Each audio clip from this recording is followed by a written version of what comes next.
சத்தத்தையோ அல்லது ஒரு மனுஷனுடைய சத்தத்தையோ கேட்கறதுக்கு நாங்கள் இங்கே வரல ஆண்டவரே. உங்கள் சத்தத்தை நாங்கள் கேட்க வந்திருக்கிறோம் ஆண்டவரே.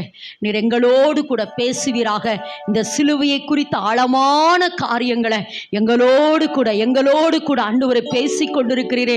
இன்னும் நாங்கள் விளங்கி கொள்ளும்படியா இன்றைக்கு பேசுகிற ஆண்டவரே இந்த வேத வசனங்களை நாங்கள் இன்னும் விளங்கி கொண்டு ஆண்டவரே, இன்னும் நாங்கள் இந்த உலகத்தில் ஒரு ஜெயமுள்ள வாழ்க்கை வாழுகிறதுக்கு தேவன் எங்களுக்கு உதவி செய்ய நாங்கள் ஜெபிக்கிறோம் ஆண்டவரே. நாங்கள் எப்பவும் சொல்றது போல ஆண்டவரே, நாங்கள் தனிமையாக இருந்த வசனத்தை கேட்கவில்லை.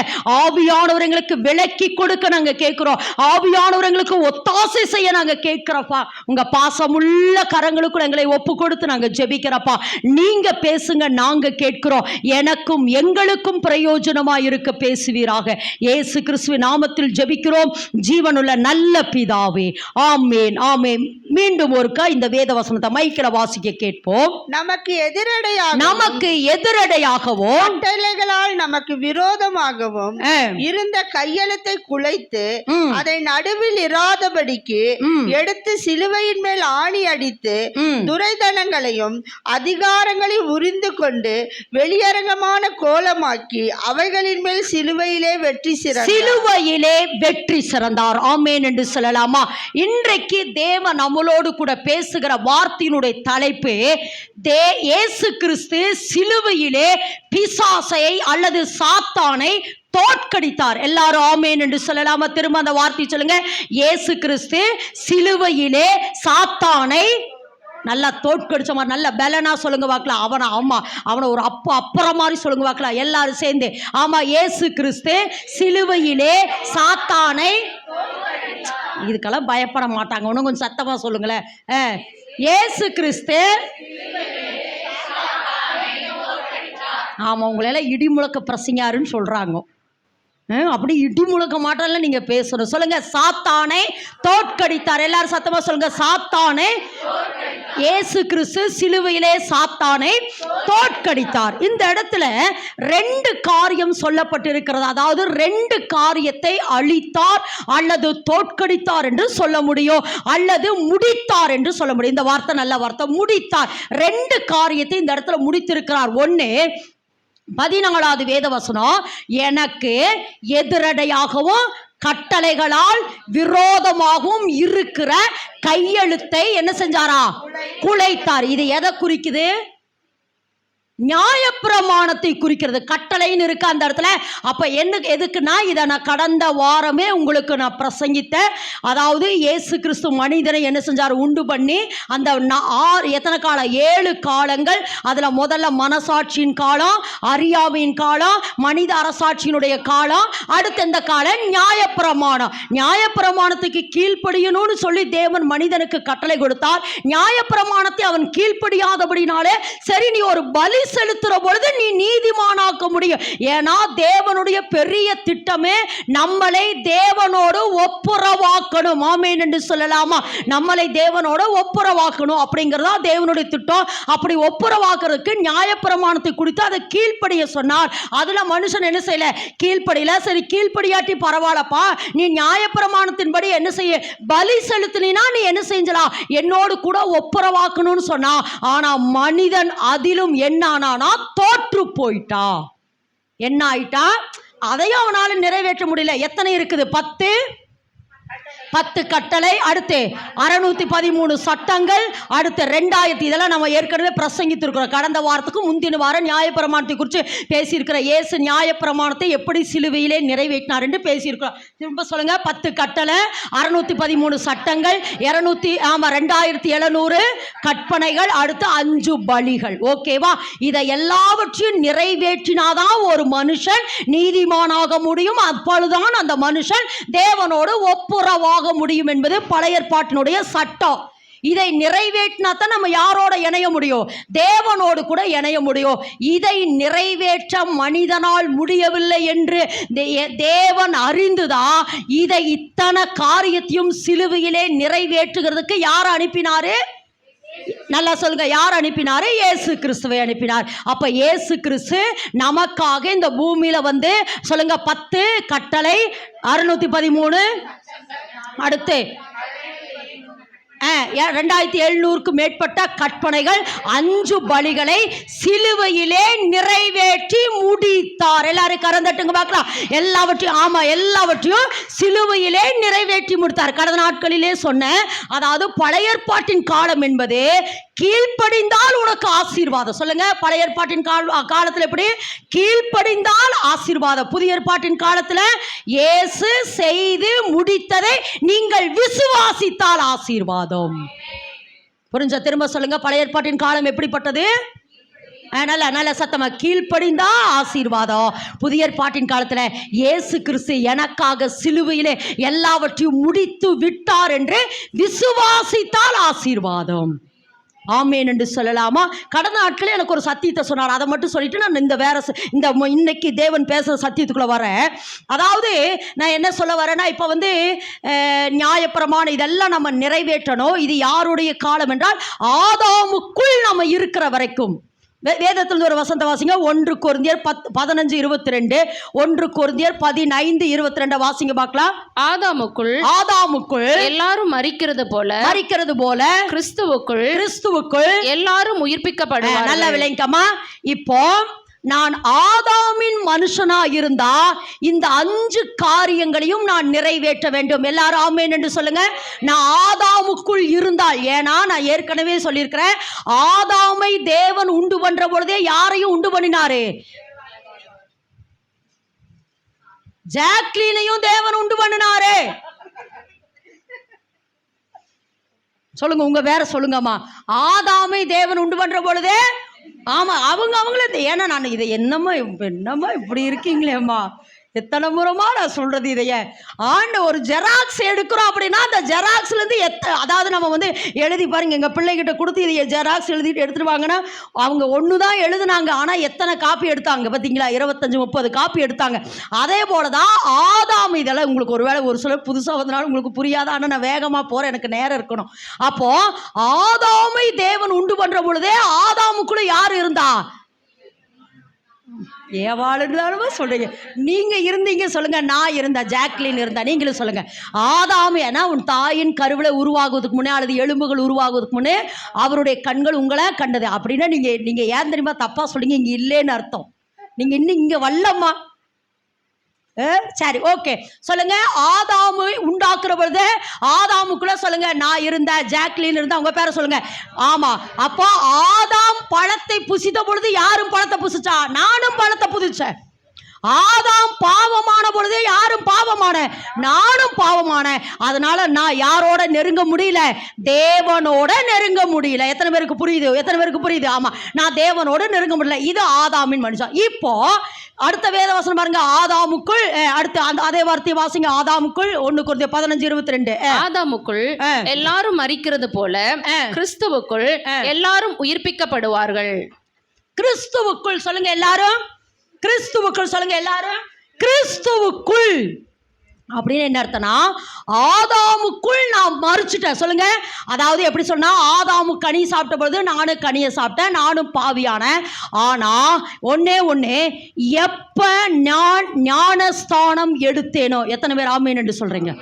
அதாவது இப்போ ஞானஸ்தானம் எப்படி எடுக்கணும்? அதனால தான் சொல்கிறோம், தெளிப்பு ஞானஸ்தானம்லாம் ஆகாது. எப்படி தான் எடுக்கணும்? மூழ்கி தான் எடுக்கணும். மூழ்கி எடுக்கணும் அப்படிங்கிறத விட இது ஏற்கனவே நிறைய முறை பிரசங்கித்திருக்கிறேன். ஆனால் சொல்கிறேன், எப்படி ஞானஸ்தானம் கொடுப்பாங்கன்னா, ரோமர் 6ஆம் அதிகாரத்தில் இருக்குது. எப்படி இருக்குன்னா, ஆதாமின் மனுஷன் அடக்கம் பண்ணப்படணும். எல்லாரும் ஆமென் என்று சொல்லுவோம். எப்படி ஞானஸ்தானம் எடுக்கணும்னா, இப்படி பிடிச்சிட்டு இப்படி கீழே படுக்க வச்சு அப்புறம் தான் என்ன செய்வாங்க? மேலே எழுப்புவாங்க. அப்படின்னு என்னன்னா, ஆதாமுக்குள் நான் அடக்கம் பண்ணப்பட்டு கிறிஸ்துவுக்குள் நான் எழும்புகிறேன் என்பது அடையாளம் தான் ஞானஸ்தானம். எல்லாம் கறந்துட்டுங்க, எல்லாரும் கறந்து. அதனாலதான் முழுக்கு ஞானஸ்தானம் எடுக்கணும். ஆமேன் என்று சொல்லுவோம். அந்த வசனத்தை எடுத்துடலாமா? ரோமரின் புத்தகம், ஏன்னா ஞானஸ்தானங்கிறனால அதை கொஞ்சம் சொல்லிடலாம். ஆமா, ரோமர் 6ஆம் அதிகாரமா வாசிங்க பார்க்கலாம். எடுத்தவர்கள் ரோமரின் புத்தகம் 6ஆம் அதிகாரம் கீழே இருக்கும் பாருங்க. வாசிங்கம்மா. தேங்க்யூ. வாசிங்க. 3. கிறிஸ்து இயேசுவுக்குள்ளாக ஞானஸ்நானம் பெற்ற நாம் அனைவரும் அவருடைய மரணத்துக்குள்ளாக ஞானஸ்நானம் பெற்றதை அறியாமல் இருக்கிறீர்களா? மேலும் பிதாவின் மகிமையினாலே கிறிஸ்து மரித்தோரிலிருந்து எழுப்பப்பட்டது போல நாமும் புதிதான ஜீவன் உள்ளவர்களாய் நடந்து கொள்ளும்படிக்கு அவருடைய மரணத்திற்குள்ளாகும் ஞானஸ்நானத்தினாலே கிறிஸ்துவுடனே கூட அடக்கம் பண்ணப்பட்ட. அப்ப நல்லா சொல்லுங்க, ஆதாமினுடைய சாயலை நான் என்ன பண்ணிட்டேன்? அடக்கம் பண்ணிட்டேன். எல்லாரும் சொல்லுங்க, என்னுடைய பழைய மனுஷனை அடக்கம் பண்ணிட்டேன். பழைய மனுஷனை நான் அடக்கம் பண்ணிட்டு கிறிஸ்துவோடு நான் என்ன செய்றேன்? புதிதான ஜீவன் உள்ளவர்களா எழும்புகிறது தான் ஞானஸ்தானம். அப்போ இந்த இடத்துல வாசிக்கிற 1 கொரிந்தியர் 15:22 படி ஆதாமுக்குள் நான் மரித்தேன், ஆனா இப்ப யாருக்குள்ள உயிரோட எழும்பிட்டேன்? நல்லா சொல்லுங்க, யாருக்குள்ள உயிரோட எழும்பிட்ட? கிறிஸ்துவுக்குள். எல்லாரும் நல்லா சொல்லுங்க, யாருக்குள்ள உயிரோட எழும்பிட்ட? கிறிஸ்துவுக்குள். அப்படின்னா என்ன அர்த்தம்னா, ஆதாமின் மனுஷனாய் நான் இருந்து பழத்தை சாப்பிட்டு நான் பாவியாகி தேவனோடு என்னால ஒப்புரவாக முடியல. ஆனா கிறிஸ்துவோடு நான் உயிர்ப்பிக்கப்பட்டபடினாலே, கிறிஸ்துவுக்குள் எப்படி நான் ஆதாமுக்குள் இருந்தேன், இப்ப நான் கிறிஸ்துவுக்குள் இருந்தபடினாலே ஏன் சார்பில் இயேசு கிறிஸ்து சிலுவையிலே நியாயப்பிரமாண சட்டங்களை கற்பனைகளை பலிகளை எல்லாம் செலுத்தி கிறிஸ்துவுக்குள். ஆமா, நான் ஜாக்லின் கிறிஸ்துவுக்குள் இருந்த அல்லது சார்பில் இயேசு கிறிஸ்து நின்று எல்லா நியாயப்பிரமாணத்தையும் சிலுவையிலே நிறைவேற்றி முடித்து விட்டபடினால இனி நான் நீதிமான். எல்லாரும் சொல்லுங்க, இனி நான் நீதிமான். ஏன்னா இயேசு கிறிஸ்து என்னுடைய எல்லா நியாயப்பிரமாண சட்டங்களை சிலுவையிலே முடித்தார். இத்தனை தானா? நல்லா கறந்துட்டுமா? நல்லா கறந்துட்ட. அதுதான் சொல்றோம், எனக்கு எதிரடையாகவும் கட்டளைகளால் எனக்கு விரோதமாகும். அப்படின்னு என்னன்னா, கண்ணுக்கு கண்ணு, பல்லுக்கு பல்லு, ஜீவனுக்கு ஜீவன் அப்படின்னு சொல்லி எனக்கு எதிரடையா இருந்த கட்டளைகள். சொல்லுங்க, எனக்கு. ஏன்னா என்னால் அதை என்ன செய்ய முடியல? நிறைவேற்ற முடியல. எல்லாரும் ஆமென் சொல்ல. என்னால் அதை என்ன செய்ய முடியல? 613 சட்டம் தெரியுமாமா? 10 கட்டளைக்கே நம்ம தடுமாறுறோம். 613 சட்டம். அடுத்து பார்த்தீங்கன்னா 2700 கற்பனைகள். என்னன்னே தெரியலைங்க இதெல்லாம். அப்புறம் எப்படி நான் நிறைவேற்ற முடியும்? நான் ஒரு சிலதை அன்னைக்கு நான் உங்களுக்கு சொல்ல நியாயப்பிரமாணத்தை குறித்து பேசுகிற பொழுது ஒரு சிலதை நான் உங்களுக்கு சொன்னேன். அப்போ நான் என்ன சொல்கிறேன்னா, அப்போது முதல்ல இந்த இடத்துல 14வது வேதவசனம் என்னென்னா, என் மேலே இருந்த நியாயப்பிரமாண சட்டம், 2700 கற்பனைகள், 10 பலிகள், இதையெல்லாம் ஏன் சார்பில், எல்லாரும் சொல்லுங்கள், ஏன் சார்பில் இயேசு கிறிஸ்து சிலுவையிலே நிறைவேற்றி. நல்லா அந்த வேடை சொல்லுங்கள், நிறைவேற்றி. நல்லா சொல்லுங்கள் அந்த வேடை. நிறைவேற்றி முடித்தபடினாலே இப்போ நான் பிதாவை அப்பா பிதாவே என்று அழைக்கிற புத்திர சுவிகாரத்தின் ஆவியை நான் பெற்றிருக்கிறேன். ஆமா, பெற்றிருக்கிறேன். இயேசுவின் நாமத்தினாலே நான் பெற்றிருக்கிறேன். பழைய ஏற்பாட்டின் காலத்துல நம்மள பிரகாரத்துல தான் நிக்கணும். அது பெண்கள் உள்ளேயே போக முடியாது. ஆனா இப்போ மகா பரிசுத்த ஸ்தலம் வரைக்கும் நான் போய் தேவனை முகமுகமா, ஏனா இயேசு கிறிஸ்து சிலுவிலே எனக்காக செய்து முடித்தார். ஆமா, 10 கற்பனைகளை, 10 கட்டளைகளை, 613 சட்டங்களை, 2700க்கு மேற்பட்ட கற்பனைகளை. அடுத்து எத்தனை பலி? என்னென்ன பலி? சர்வாங்க தகன பலி, போஜன பலி, சமாதான பலி, குற்ற நிவாரண பலி, பாவ லைனா தான் சொல்லணும். எபிரேயர் முறைப்படி லைனாக சொல்லணும். கடைசியில் தான் பாவ நிவாரண பலி. அதைத்தான் கடந்த வாரம் பார்த்தோம். ஏசப்பா எதுக்காக பாவ நிவர்த்தி செய்தாராமா? இப்படி கொண்டு ஆத்துமாவுக்காக. எதுக்காக செலுத்தினாரு? ஆத்துமாவுக்காக பாவ நிவர்த்தி செய்தார் என்று கடந்த நாட்களில் தியானிச்சோம். சரி, இப்போ 14வது வேதவசனம் முடிஞ்சிச்சு. இப்போ 15வது வேதவசனம் வாசிங்க. இப்போ இதுதான் மெசேஜ் இன்றைக்கு தேவன். ஏன்னா இந்த ரெண்டையும் இது கொஞ்சம் உங்களுக்கு சொல்லிட்டு உள்ள போனால் புரியுங்கிறதுக்காக. 14வது வேதவசனம் எதை முடித்தார் சிலுவையில்? நியாயப்பிரமாணத்தை. சொல்லுங்க, எதை முடித்தார்? 14வது வேதவசனம் நியாயப்பிரமாணத்தை முடித்தார். இப்ப 15 வாசிங்க பார்க்கலாம். 15 துரைத்தனங்களையும் அதிகாரங்களையும் உரிந்து கொண்டு வெளியரங்கமான கோலமாக்கி அவைகளின் மேல் சிலுவையிலே வெற்றி சிறந்தார். இப்ப சொல்லுங்க, துரைத்தனங்களையும் அதிகாரங்களையும் உரிந்து கொண்டு வெளியரங்கமான கோலமாகி சிலுவையிலே வெற்றி சிறந்தார். இது யாரனா சத்துருவை ஜெயிக்கிறது. எல்லாரும் ஆமென் சொல்ல. சாத்தானை தோற்கடித்தார். முதல்ல 14வது வேதவசனம் நியாயப்பிரமாணத்தை சிலுவையிலே நிறைவேற்றினார். ஓகே. 15வது வேதவசனம் சத்துருவை தோற்கடித்தார். எல்லாரும் ஆமென் சொல்லுங்க. யாரை தோற்கடித்தாரு? நல்லா சொல்லுங்க. யாரை தோற்கடித்தாரு? திரும்ப சொல்லுங்க. யாரை தோற்கடித்தார்? சத்துருவை தோற்கடித்தார். அதை குறித்து தான் இன்றைக்கு தேவன் நம்மளோடு கூட பேசுகிறார். எப்படி தோற்கடித்தார், அவர் தோற்கடித்தனால என் வாழ்க்கையில எப்படியெல்லாம் ஆசீர்வாதம் வருகிறது என்பதை குறித்து தான் இன்றைக்கு தேவன் நம்மளோடு கூட பேச போகிறார். இப்ப இதையும் நான் சொல்லணும்னா ஆதியிலிருந்து தான் வரணும். தேவன் என்ன செஞ்சாரா? ஆமா, சாத்தான் என்ன செஞ்சான்? மேலே இருந்தா அவன் பெருமை கொண்டபடினாலே தேவன் அவனை என்ன செஞ்சாரு? கீழே தள்ளினாரு. கீழே தள்ளினதுக்கு அப்புறம் பூமியானது எப்படி மாறுச்சு? ஒழுங்கின்மையும் வெறுமையும் இருளுமாய் மாறுச்சு. அதுக்கப்புறம் தேவன் என்ன செய்யறார்? பூமிக்கு கடந்து வராரு. பூமிக்கு கடந்து வந்து பூமியை என்ன செய்யறாரா? சிருஷ்டிக்கிறார். பூமியை என்ன செய்யறாரு? சிருஷ்டிக்கிறார். சிருஷ்டித்து முடிச்சுட்டு தமது சாயலாகவும் தமது ரூபத்தின்படியும் மனுஷனை உண்டு பண்ணுவோம் என்று சொல்லி மனுஷனை தேவன் உண்டு பண்ணினார். எல்லாரும் ஆமென் என்று சொல்லாமா? மனுஷனை தேவன் உண்டு பண்ணினதுக்கு காரணம் என்னன்னா, ஒண்ணு, இந்த மனுஷன் பூமியை ஆண்டு கொள்ள வேண்டும். எல்லாரும் ஆமென் என்று சொல்லுவோம். தேவன் ஏன் மனுஷனை உண்டு பண்ணினார் என்றால், மனுஷன் இந்த பூமியை என்ன செய்யணும்? நல்லா சொல்லுங்க. ஆண்டு கொள்ளணும். மனுஷன் பூமியை ஆண்டு கொள்ளணும். ஒண்ணு. ரெண்டாவது, இந்த பூமியையோ பரலோகத்தை போல துதிக்கிற இடமாக மாற்ற வேண்டும் என்பதற்காகத்தான் தேவன் இந்த பூமியிலே மனுஷனையே உண்டு பண்ணினார். துதிக்கத்தானே என்னை படைத்தார் ஆண்டவர். ஆமென் என்று சொல்லாமா? அப்படி தேவன் மனிதனை அந்த பர்பஸோட தான் தேவன் மனிதனை உண்டு பண்ணிறாரு.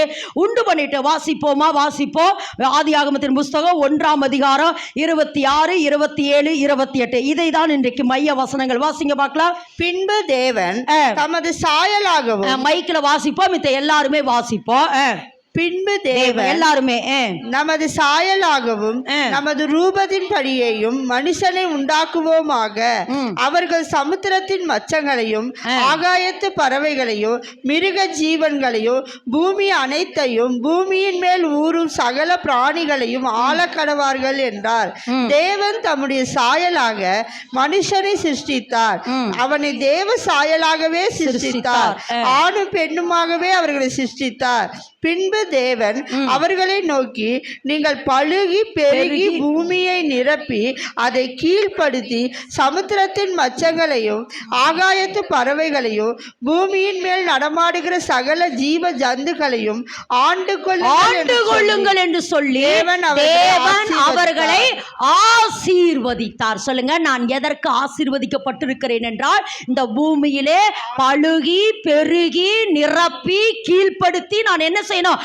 ஆண்டு கொள்ள வேண்டும். எல்லாரும் சொல்லுங்க. நான் எதுக்கு இந்த பூமியை நான் ஆண்டு? தேவன் என்னை எதற்காக இந்த பூமியில ஆசீர்வதித்து இருக்கிறார் என்றால், நான் பலுகி பெருகி பூமியை நிரப்பி கீழ்ப்படுத்தி நான் இதை ஆண்டு கொள்ள வேண்டும் என்றுதான் தேவன் என்னை ஆசீர்வதித்தார்.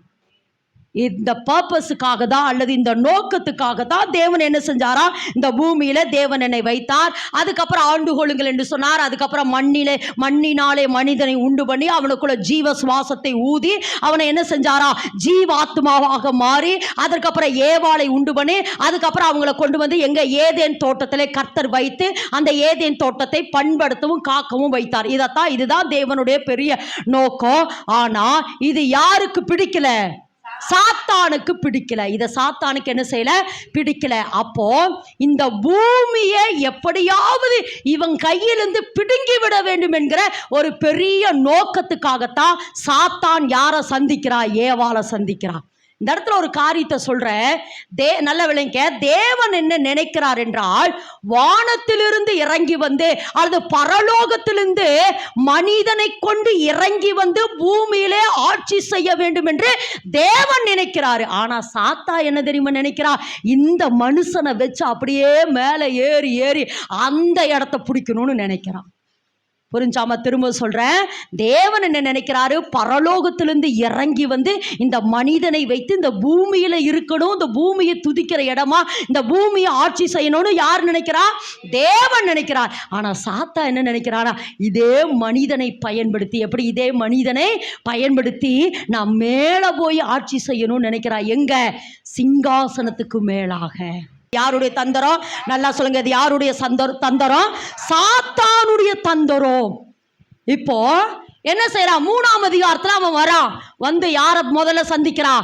ஏவாளை சந்திக்கிறான். நான் ஏற்கனவே சொல்லிக்கிறேன், எடுத்த உடனே ஏவாளை சந்திக்கல, கொஞ்சம் கொஞ்சமாக உள்ள வந்து வந்து வந்து வந்து ஏவாளோட அப்படியே பேசி பேசி பேசி பேசி நான் இதை தொடர்ந்து பேசிட்டே வர, அதனால் நான் வேகமாக போகிறேன். தேவனை குறித்த தவறான எண்ணத்தை சாத்தான் யாருக்குள்ள விதைக்கிறான்?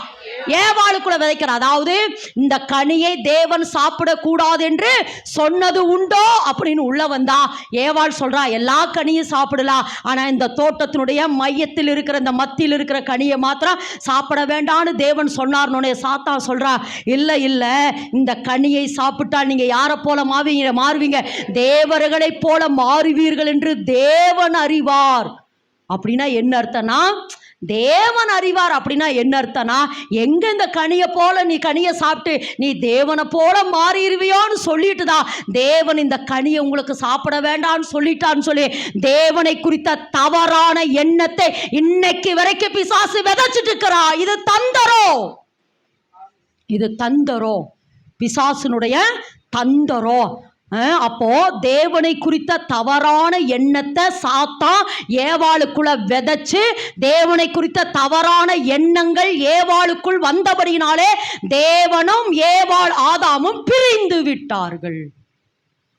பிரிந்து விட்டார்கள் அப்படிங்கிறதை விட சாத்தான் சொன்ன வார்த்தைக்கு இவர்கள் கீழ்ப்படிந்தார்கள். ரோமர் 6:6 நினைக்கிற வாசிங்க. அது எவைகளுக்கு நம்ம கீழ்ப்படுகிறோமோ வசனமாது, சரி, எவைகளுக்கு நம்ம கீழ்ப்படுகிறோமோ, கரெக்ட். 16 வாசிங்க. 6:16 மரணத்துக்கு ஏதுவான பாவத்துக்கானாலும், மரணத்துக்கு ஏதுவான பாவத்துக்கானாலும், நீதிக்கேதுவான கீழ்ப்படிதலுக்கானாலும் எதற்கு கீழ்ப்படியும்படி உங்களை அடிமைகளாக ஒப்பு கொடுக்கிறீர்களோ அதற்கே கீழ்ப்படுகிற அடிமைகளா இருக்கிறீர்கள் என்று. இவ்வளவு நாள் இந்த வசனத்தை நான் சொல்ல இப்ப சொல்றேன். அப்போ எதற்கு நம்ம இதுவரைக்கும் நான் தேவன் எனக்கு சொன்ன வார்த்தைக்கு கீழ்ப்படிந்தபடினாலே நான் யாருக்கு அடிமையா இருந்தேன்? ஹலோ, இங்கதான் இருக்கீங்க. இதுவரைக்கும் நான் தேவன் சொன்ன வார்த்தைக்கு கீழ்ப்படிந்தபடினால யாருக்கு அடிமையா இருந்தேன்? தேவனுக்கு அடிமையா இருந்தேன். இப்ப யாருடைய வார்த்தைக்கு நான் கீழ்ப்படிஞ்சுட்டேன்? சாத்தா. ஏவாள் யாருடைய வார்த்தைக்கு கீழ்ப்படிஞ்சுட்டா? சாத்தான் வார்த்தைக்கு கீழ்ப்படிந்த அந்த நிமிஷத்திலிருந்து ஏவாளும் ஆதாமும் யாருக்கு அடிமையாயிட்டாங்க? சாத்தானுக்கு அடிமையாயிட்டாங்க. சாத்தானுக்கு அடிமையாயிட்டாங்க. சாத்தானுக்கு அடிமையாயிட்டாங்க அப்படிங்கிறத விட தேவன் ஆதாம் ஏவாள் கையில கொடுத்திருந்த இந்த முழு சிருஷ்டிப்பையோ அல்லது அதிகாரங்களையோ அல்லது பழுகி பெருகி பூமியை நிரப்பி அதை ஆண்டு கொள்ளுங்கள் என்கிற எல்லா அதிகாரமும் இப்ப யார் கையில போயிருச்சு? சாத்தான் கையில போயிடுச்சு. இப்படிதாம போச்சு சாத்தான் கையில. அதாவது இப்போ நான் என்ன சொல்கிறேன்னா, இந்த அதாவது ஏவாளை பிசாசு சாத்தா சோதிச்சான். எதை வச்சு சோதிச்சான்? கனியை வச்சு சோதிச்சான். ஆனால் இதே போராட்டம் புதிய ஏற்பாட்டின் காலத்தில் யாருக்கு வந்துச்சுன்னா ஏசப்பாவுக்கு வந்துச்சு. யாருக்கு வந்துச்சு? நல்லா சொல்லுங்க, யாருக்கு வந்துச்சு? ஏசப்பாவுக்கு இந்த போராட்டம் வந்தது. எதை வச்சு வந்துச்சு? இந்த கல்லுகளை சாப்பிட்ற விஷயத்துல தான் வந்துச்சு. எதில் வந்துச்சு? நல்லா சொல்லுங்க, எதில் வந்துச்சு? சாப்பிட்ற விஷயத்துல தான் வந்துச்சு. இந்த கல்லுகளை அப்பமாக்கும்படி. ஆமாம், 3 இடத்துல. அதாவது எதுக்கு சொல்கிறேன்னா, இப்போ ஏசப்பாவையே சாத்தான் சோதிச்சா, ஆனால் ஏசப்பா ஜெயித்தார். எல்லாரும் என்னன்னு சொல்லுங்க, ஏசப்பா ஜெயித்தார். ஆனால் ஏவாள் என்ன செஞ்சுட்டான்? விழுந்துட்டான். ஏன்னா ஏவாள் பலகீனமானோம், நம்ம பலகீனமானவங்கனால என்ன செய்ய விழுத்தானா? ஏசப்பாவுக்கு இந்த சோதனை வந்துச்சு. சாத்தான் ஏசப்பாவை சோதித்தா. ஒன்று கல்லுகளை வச்சு சோதிச்சா, 2வது என்ன செய்யறா? எருசலேம் உப்பருகில வச்சு அதை என்ன செய்யறா? சோதிச்சா. அடுத்து என்ன செய்யறா? அந்த வசனம் இருக்கும், ஒரு நிமிஷத்துல அவன் என்ன செஞ்சானா? பூமியினுடைய அண்டை எல்லாவற்றையும் காண்பித்து, நீ என்னை பணிந்து கொண்டால் சொல்றானா இல்லையா? நீ என்ன பணிஞ்சுட்டா இந்த ராஜ்யத்தை எல்லாம் உங்க கையில தர. யாருக்கு சோதனை? யாருக்கு சோதனை? ஏசப்பாக்கு சோதனை. ஆனா ஏசு ஜெயித்தார். எல்லாரும் ஆமென்னு சொல்லுங்க. அங்கேயே ஜெயிச்சுட்டாரு. நீ என்னடா சொல்றது? ஆமாம், தேவனாகிய கர்த்தர் ஒருவருக்கே ஆராதனை செய்வாயாக என்று எழுதி இருக்கிறது. ஆமென்னு சொல்லலாமா? ஆமென்னு. அப்போ நான் இதை எதுக்கு சொல்கிறேன்னா, அப்போ ஏவாளை சோதித்த பொழுது ஏவாள் அந்த சோதனையில் விழுந்தாள். ஆமென்னு சொல்லாமா? சரி, இப்போ முக்கியமான வார்த்தைக்கு வரேன். இப்போ சொல்லுங்க, முழு உலகமும் இப்போ யார் கையில் போயிடுச்சு? நல்லா சொல்லுங்க. அப்படின்னு சொல்கிறத விட ஆதாம் ஏவாளை தேவன் அழகாய் உண்டு பண்ணி எல்லா அதிகாரத்தையும் கொடுத்தாரு. இந்த பூமி ஆண்டு கொள்ளுங்க, இந்த பூமிக்கு கீழே மேலே எல்லாவற்றையும் நீங்கள் ஆண்டு கொள்ளுங்கள் என்று தேவன் இந்த முழு சிருஷ்டிப்பையும் தேவன் ஆதாம் ஏவாள் கையில் கொடுத்திருந்தாரு. ஆனால் சாத்தா என்ன செஞ்சுட்டா? வஞ்சிச்சு ஆதாம் ஏவாள் கையில் இருந்த இந்த பூமியினுடைய முழு அதிகாரத்தையும் உரிந்து கொண்டான் பிசாசு. என்ன பண்ணிட்டான்?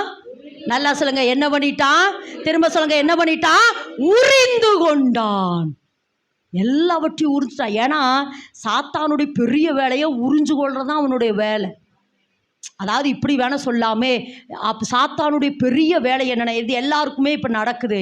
அதாவது இந்த எல்லாருக்கும் நடக்குதுங்கிறத விட இது தரித்திர ஆவி. இதெல்லாம் நீங்கள் விளங்கிக்கணும்.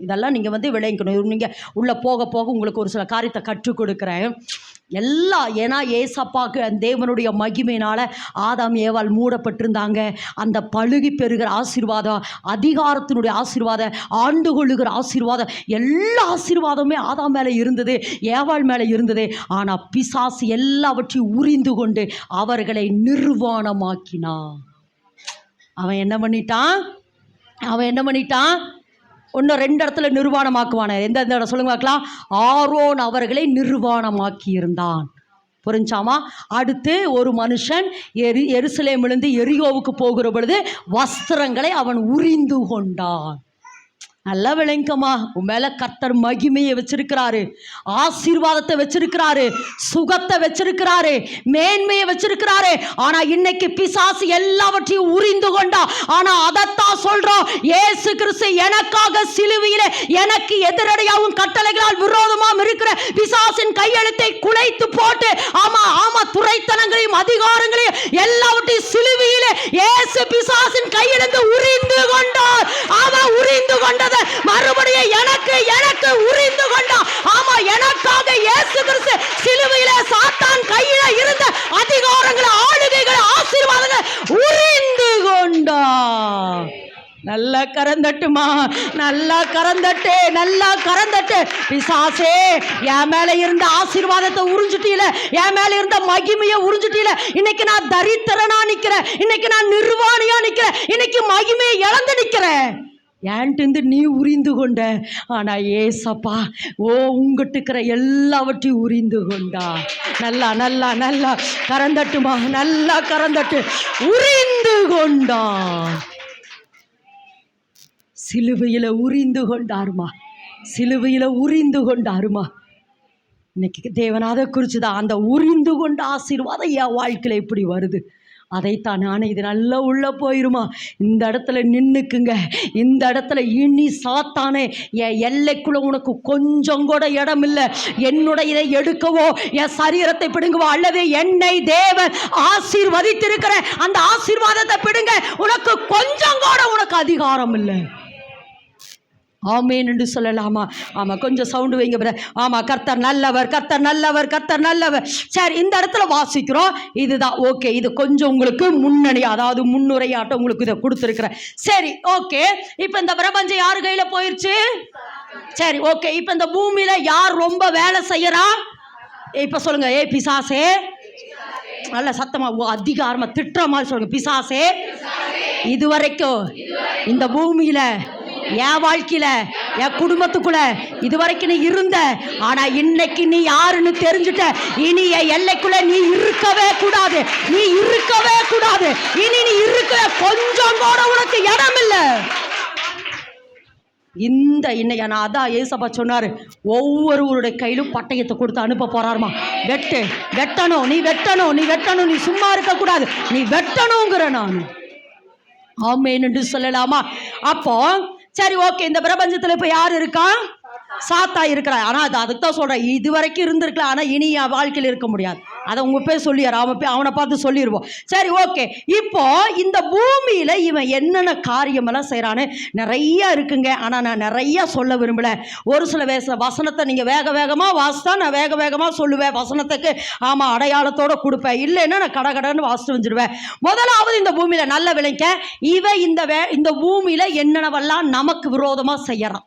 ஒன்று எனக்கு விரோதமாக செய்கிறான், என் குடும்பத்துக்கு விரோதமாக செய்கிறான், அடுத்து தேசத்துக்கு விரோதமாக செய்கிறான், பட்டணங்களுக்கு விரோதம் செய்கிறான். முதல்ல அவன் எனக்கு விரோதம் செய்கிறவன் சொல்லுங்க, அவன் எனக்கு விரோதம் செய்ய. சகரியா தீர்க்கதரிசியின் புத்தகம் 3ஆம் அதிகாரம் 1வது வேத வசனம். அவர் பிரதான ஆசாரியன் ஆகிய யோசுவாவை எனக்கு காண்பித்தார். அவன் கர்த்தருடைய தூதனுக்கு முன்பாக நின்றான். சாத்தான் அவனுக்கு விரோதம் செய்ய அவன் வலது பக்கத்திலே நின்றான். நல்லா விளங்கமா. இந்த இடத்துல ஒரு எப்படின்னா ஒரு புரிந்து கொள்ள முடியாத ஒரு காரியம். சகரியா ஒரு தரிசனம் பார்க்கிறாரு. அந்த தரிசனத்துல பிரதான ஆசாரியனாகிய ஜோசுவாவை எனக்கு காண்பிக்கிறார் என்று சகரியா தீர்க்கதரிசி ஒரு தரிசனத்தை பார்க்கிறாரு. அந்த தரிசனத்துல யாரை பார்க்கிறாரு?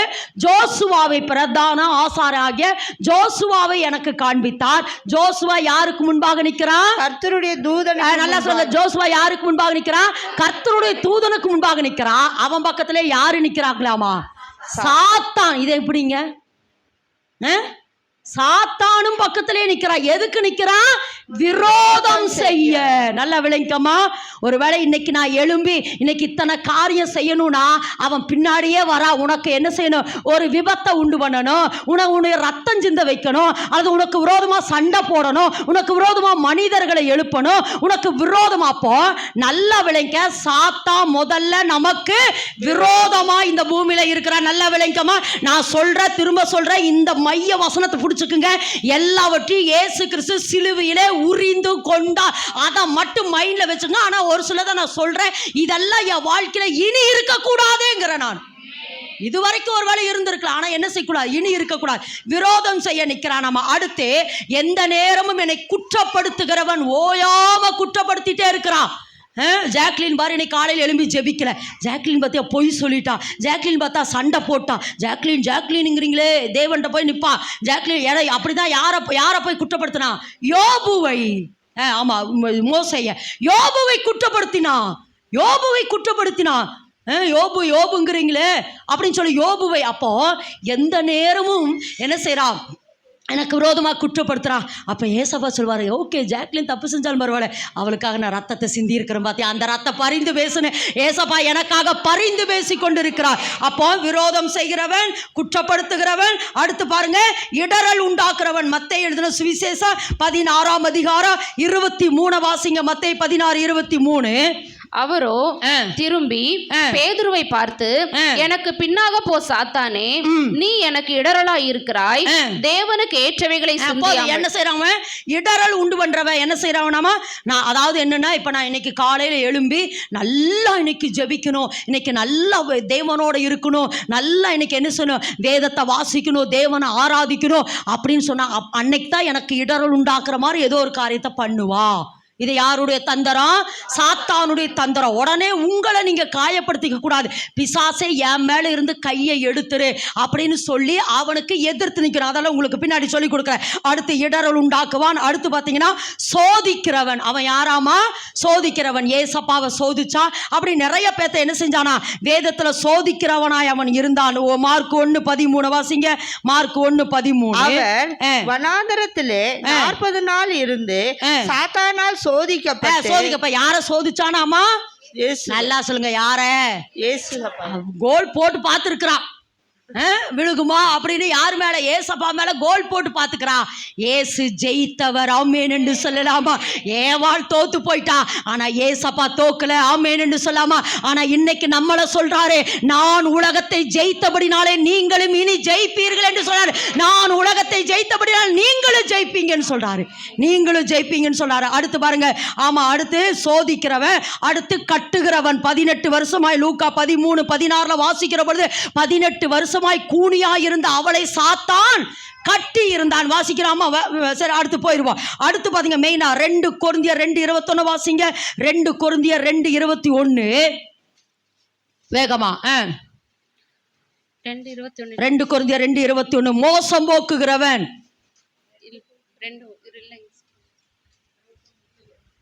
2ஆம் அதிகாரம் 2:11 வாசிமா. 2:11 சாத்தானாலே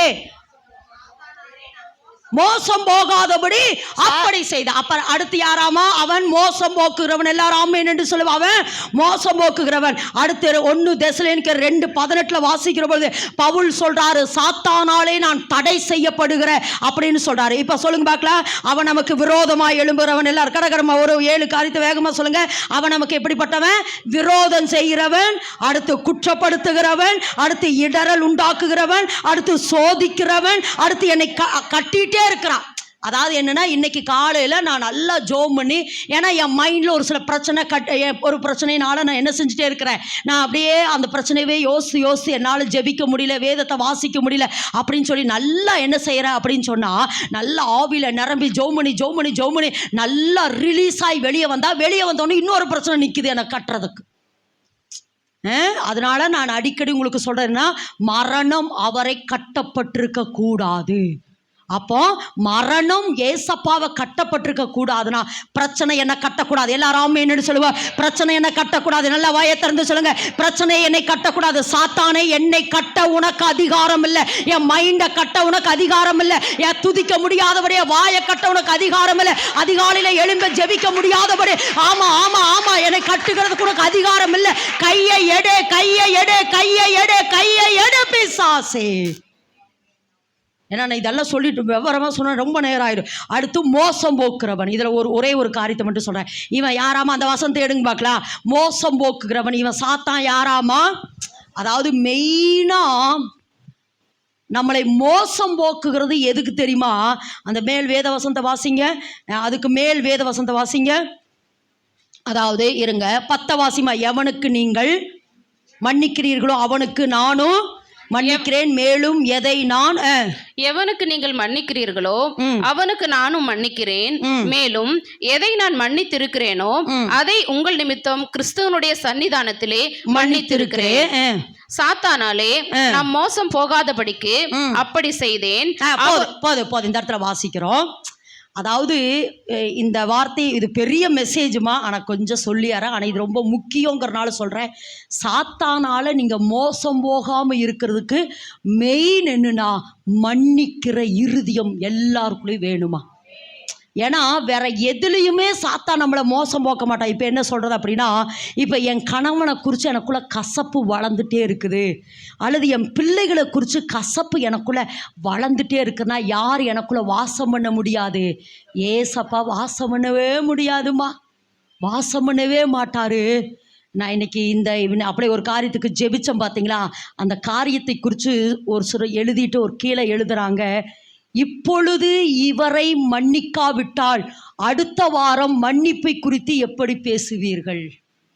சரியான வார்த்தை பார்த்தீங்களா? ஏன்னா அடுத்த வாரம் மன்னிப்பு குறித்து என்ன செய்யணும்? பேசணும். இந்த ஊழியக்காரரை நீங்கள் மன்னிக்காவிடில் அடுத்த வாரம் இயேசு பேசின 7 வார்த்தைகளில் எப்படி மன்னிப்பை குறித்து பேசுவீர்கள்? இது சரியான வார்த்தை. கரெக்டு தானம்மா? மன்னிச்சிருவோமே. கசப்பை வளர்த்தக்கூட யாராக இருந்தாலும் என் லைஃப்பில் நான் கற்றுக்கொண்டதை சொல்கிறேன். எவ்வளோ பெரிய துரோகம் பண்ணி இருக்கட்டும், அவங்க மன்னிச்சு பழகுங்க. கசப்பை வளர்த்தாதீங்க. நீங்கள் கசப்புக்குள்ளே இருந்தீங்கன்னு வச்சுக்கோங்க, ஏசப்பா உங்களுக்குள் வாசம் பண்ணவே முடியாது. அதைத்தான் அந்த இடத்துல வாசிக்கிறோம். ஒருத்தரை குறித்த கசப்பை நமக்குள்ளே வச்சு வச்சு வச்சு வச்சு பிசாசு என்ன செய்றா, நமக்கும் தேவனுக்கும் இருக்கிற உறவை கட் பண்றா. அதனால தான் இந்த இடத்துல வாசிக்கிறோம், சாத்தானாலே நீங்கள் மோசம் போகாதபடி. சாத்தானாலே நீ மோசம் போகாம இருக்கிறதுக்கு நீ அடுத்தவங்களை மன்னிச்சு பழகு. ஏசப்பாவை அரைஞ்சதை போலையா, ஏசப்பாவை எப்படி 600 போர் சேவகர்கள் அவரை சேர்ந்து அடித்தார்களே, ஏசப்பா சொல்றாரு, பிதாவே இவர்களுக்கு மன்னியோ. அப்படி அடிச்சாங்களாமா உன்னைய, அப்படி காயப்படுத்தினாங்களாமா உன்னைய, மன்னிச்சு பழங்க. அது கணவனாக இருக்கலாம், மனைவியாக இருக்கலாம், பிள்ளையாக இருக்கலாம், அம்மாவாக இருக்கலாம், அப்பாவாக இருக்கலாம், யாராக இருந்தாலும் சரி. சாத்தானாலே நான் மோசம் போகாது இருக்கிறதுக்கு எனக்கு ஒரு தம்பியை தெரியும். அவன் அடிக்கடி ஒரு வார்த்தை சொல்லுவா, சண்டை, அவங்க மாமனார் மாமியாரோட சண்டை போட்டுருவாப்புல. அப்புறம் போயிட்டு உடனே கால் பண்ணி இப்படியே சொல்லுவார், ஆன்ட்டி நான் உங்ககிட்ட சண்டை, மாமியார்கிட்ட சொல்லுவார், ஆன்ட்டி நான் உங்ககிட்ட சண்டை போட்டேன், என்னை மன்னிச்சுக்குங்க, ஏன்னா நான் பரலோகம் போகணும். அவர் சொல்கிற வார்த்தை, ஏன்னா நான் இன்னைக்கு செத்தாலும் எங்கே போகணும், பரலோகம் போகணும் ஆண்டி, உங்களை மன்னிக்காமல் நான் பரலோகம் போகாமல் என்ன செய்ய முடியாது, இருக்க முடியாது. அதனால் நான் என்ன செய்ய, என்னை மன்னிச்சிருங்க ஆண்டி. நீ எத்தனையோ முறை அதை எங்கிட்ட சொல்லுவா, அக்கா நான் மன்னிப்பு கேட்டுட்டாக்கா அப்படின்னு எங்கிட்டையும் கூப்பிட்டு சொல்லுவார். நான் என் மாமனார் மாமியார்கிட்ட என்ன செஞ்சுட்டேன், மன்னிப்பு கேட்டுட்டேன், நான் அவங்ககிட்ட சண்டை போட்டது உண்மைதான். எனக்கு ஒரு சம்பவம் ஞாபகம் வருது. ஒரு ஊழியக்காரர் ஒரு வீட்டில் தங்க போனார். ஒரு கன்வென்ஷன் கூட்டத்துக்கு ஒரு ஊழியக்காரர் ஒரு குறிப்பிட்ட பட்டணத்துக்கு ஒரு வீட்டில் போய் தங்க போனார். அந்த வீட்டில் ஒரே ஒரு அம்மா மட்டும்தான் இருந்தாங்க, கணவனும் இல்லை பிள்ளை இல்லை, ஒரே ஒரு அம்மா மட்டும்தான் இருந்தாங்க. அந்த ஊழியக்காரர் அந்த வீட்டில் தங்கிட்டு இருந்தார். அப்போது அந்த ஊழியக்காரர் ஒரு விஷன் பார்க்குறாரு. என்ன விஷன் அப்படின்னா, ஒரு குருவி குஞ்சை ஒரு 4 கழுகு அந்த குஞ்சை போட்டு கொத்தி கொத்தி கொத்தி கொத்தி என்ன பண்ணிட்டே இருக்குதா, சாகடிச்சிருச்சு. அப்போ இவர் அப்படியே அதை ஜெபிக்கிறாரு. ஜெபிச்சுட்டு அவருக்கு டைனிங் ஹாலுக்கு காலையில் சாப்பிட வராரு. அந்த அம்மா பரிமாறிட்டு இருக்கிறாங்க. அப்போது இந்த ஊழியக்காரர் அந்த அம்மாட்ட கேட்குறாங்க, அம்மா உங்களுக்கு ஒரு பையன் இருந்ததா? ஆமாம். அந்த பையனை அந்த பையன் எப்படி இறந்தான்னு உங்களுக்கு தெரியுமா? தெரியும் பாஸ்டர். எப்படி? எங்களுடைய உறவுக்காரங்களே எல்லாரும் சேர்ந்து என் பிள்ளைய கொன்னுட்டாங்க. சொத்துக்காக என்னுடைய உறவுக்காரங்களே என்னுடைய பிள்ளை என்ன செஞ்சுட்டாங்க, கொன்னுட்டாங்க. அது உங்களுக்கு தெரியுமாமா? ஏன்னா நான் இதே தரிசனத்தை தாமா நான் பார்த்தேன். கொன்னுட்டாங்கன்னு உங்களுக்கு தெரியுமா? ஆமாம் பாஸ்டர், யாரு கொன்னாங்கன்னு எனக்கு தெரியும். அப்போ யாரு கொன்னாங்கன்னு தெரிஞ்சோ வாரம் அவங்கள கூப்பிட்டு நான் விருந்து பண்ணுறேன். ஓகேவாம்மா? வாரம் அவங்கள கூப்பிட்டு நான் என்ன செய்கிறேன், அவங்களுக்கு விருந்து செய்கிறேன். என்னம்மா சொல்கிறீங்க? ஆமாங்க ஊழியக்காரரே, ஆமாங்க ஐயா. ஏன்னா ஒன்று, என் பிள்ளைய கொன்னுட்டாங்களேன்னு நான் ஒருவேளை கசப்பை வளர்த்தி நான் நரகம் போயிடக்கூடாது பாருங்க. ஒன்று, ஏன்னா என் பிள்ளை பரலோகத்தில் இருக்குது, அவங்களுக்கு நான் சாப்பாடு போட்டு நான் நன்மை செஞ்சு என் பிள்ளைய போய் நான் முகமாக பார்ப்பேன் பார்த்தீங்களா, அந்த ஒரே காரணத்துக்காக வாரம் நான் அவங்களுக்கு கூப்பிட்டு சாப்பாடு போடுறேன். என்ன இருதயம் இது. எதுக்கு சொல்றேன்னா, சாத்தானாலே நான் மோசம் போகாதிருக்கிறதுக்கு அப்படி செய்தே. ஆமேன் என்று சொல்லாமா? ஆமேன் என்று சொல்ல. மெசேஜ் எங்கேயோ போகுது. சரி, ஓகே, அடுத்து சொல்லுங்க. அவன் மோசம் போக்குறவன், அடுத்து தடை செய்கிறவன், எல்லாவற்றுக்கும் மேலாக தன்னை ஆராதிக்கணும்னு நினைக்கிறவன். இதுதான் மெயின் பாயிண்ட். சாத்தானுடைய பெரிய கோல் என்ன தெரியுமா? அவனை, ஹலோ இங்கே தான் இருக்கீங்க, சொல்லுங்க, அவனை ஆராதிக்கணும். ஏன்னா அவனுடைய பெரிய கோலே என்னன்னா, ஏன்னா எப்பவுமே அவன் லூசிபரா பரலோகத்தில் இருந்து தேவனை எந்த நேரமும் அவன் துதிச்சுட்டு இருக்கிறான். அவனுக்கு கீழே எத்தனை தூதர்கள் என்று சொல்லி இருக்கிற 30 முக்கோடி தூதர்களை அவனுக்கு கீழே வச்சுட்டு இவன் ஒரு லீடரா இருந்து தேவனை எந்த நேரமும் ஆராதித்து கொண்டிருந்திருக்கிறான். 4 ஜீவன்கள் 24 மூப்பர்களும் இவனும் சேர்ந்து தேவனை எந்த நேரமும் சேனைகளின் கர்த்தர் பரிசுத்தர் பரிசுத்தர் பரிசுத்தர் என்று ஓயாம தேவனை துதித்துக் கொண்டிருந்த மனுஷன் இந்த லூசிபர் என்கிற சாத்தான். அப்படி ஒரு நாள் அப்படி துதித்து கொண்டிருந்த பொழுதா, இது ஏற்கனவே வாசிச்சிட்டோம், வேகமாக போகிறோம். ஏசாயா 14 வாசிக்கிறோம். வானத்துக்கு ஏறுவே, தேவனுடைய சிங்காசனத்துக்கு மேலாக என்ன செய்ய, சிங்காசனத்தை உயர்த்தி அவன் அந்த வேட சொல்லுவா, உன்னதமானவருக்கு ஒப்பாவே. அப்படின்னு அவன் சொன்னனால தான். எப்படி அப்படின்னா அவனுக்கு என்ன விருப்பம்னா, தேவனுடைய இவரை எந்த நேரமும் நம்ம துதிச்சுட்டு இருக்கிறோமே, இப்போ நான் என்ன பண்ண போகிறேன், தேவனுடைய சிங்காசனத்துக்கு மேலே என் சிங்காசனத்தை உயர்த்தி இந்த 30 முக்கோடி தூதர்களையும் வைத்து என்னை துதிக்க செய்வேன் என்று அவன் ஒரு பிளானை போட்டான் பாருங்க. அப்பதான் தேவன் அவனை அங்கிருந்து என்ன செஞ்சாரு, கீழே தள்ளினாரு.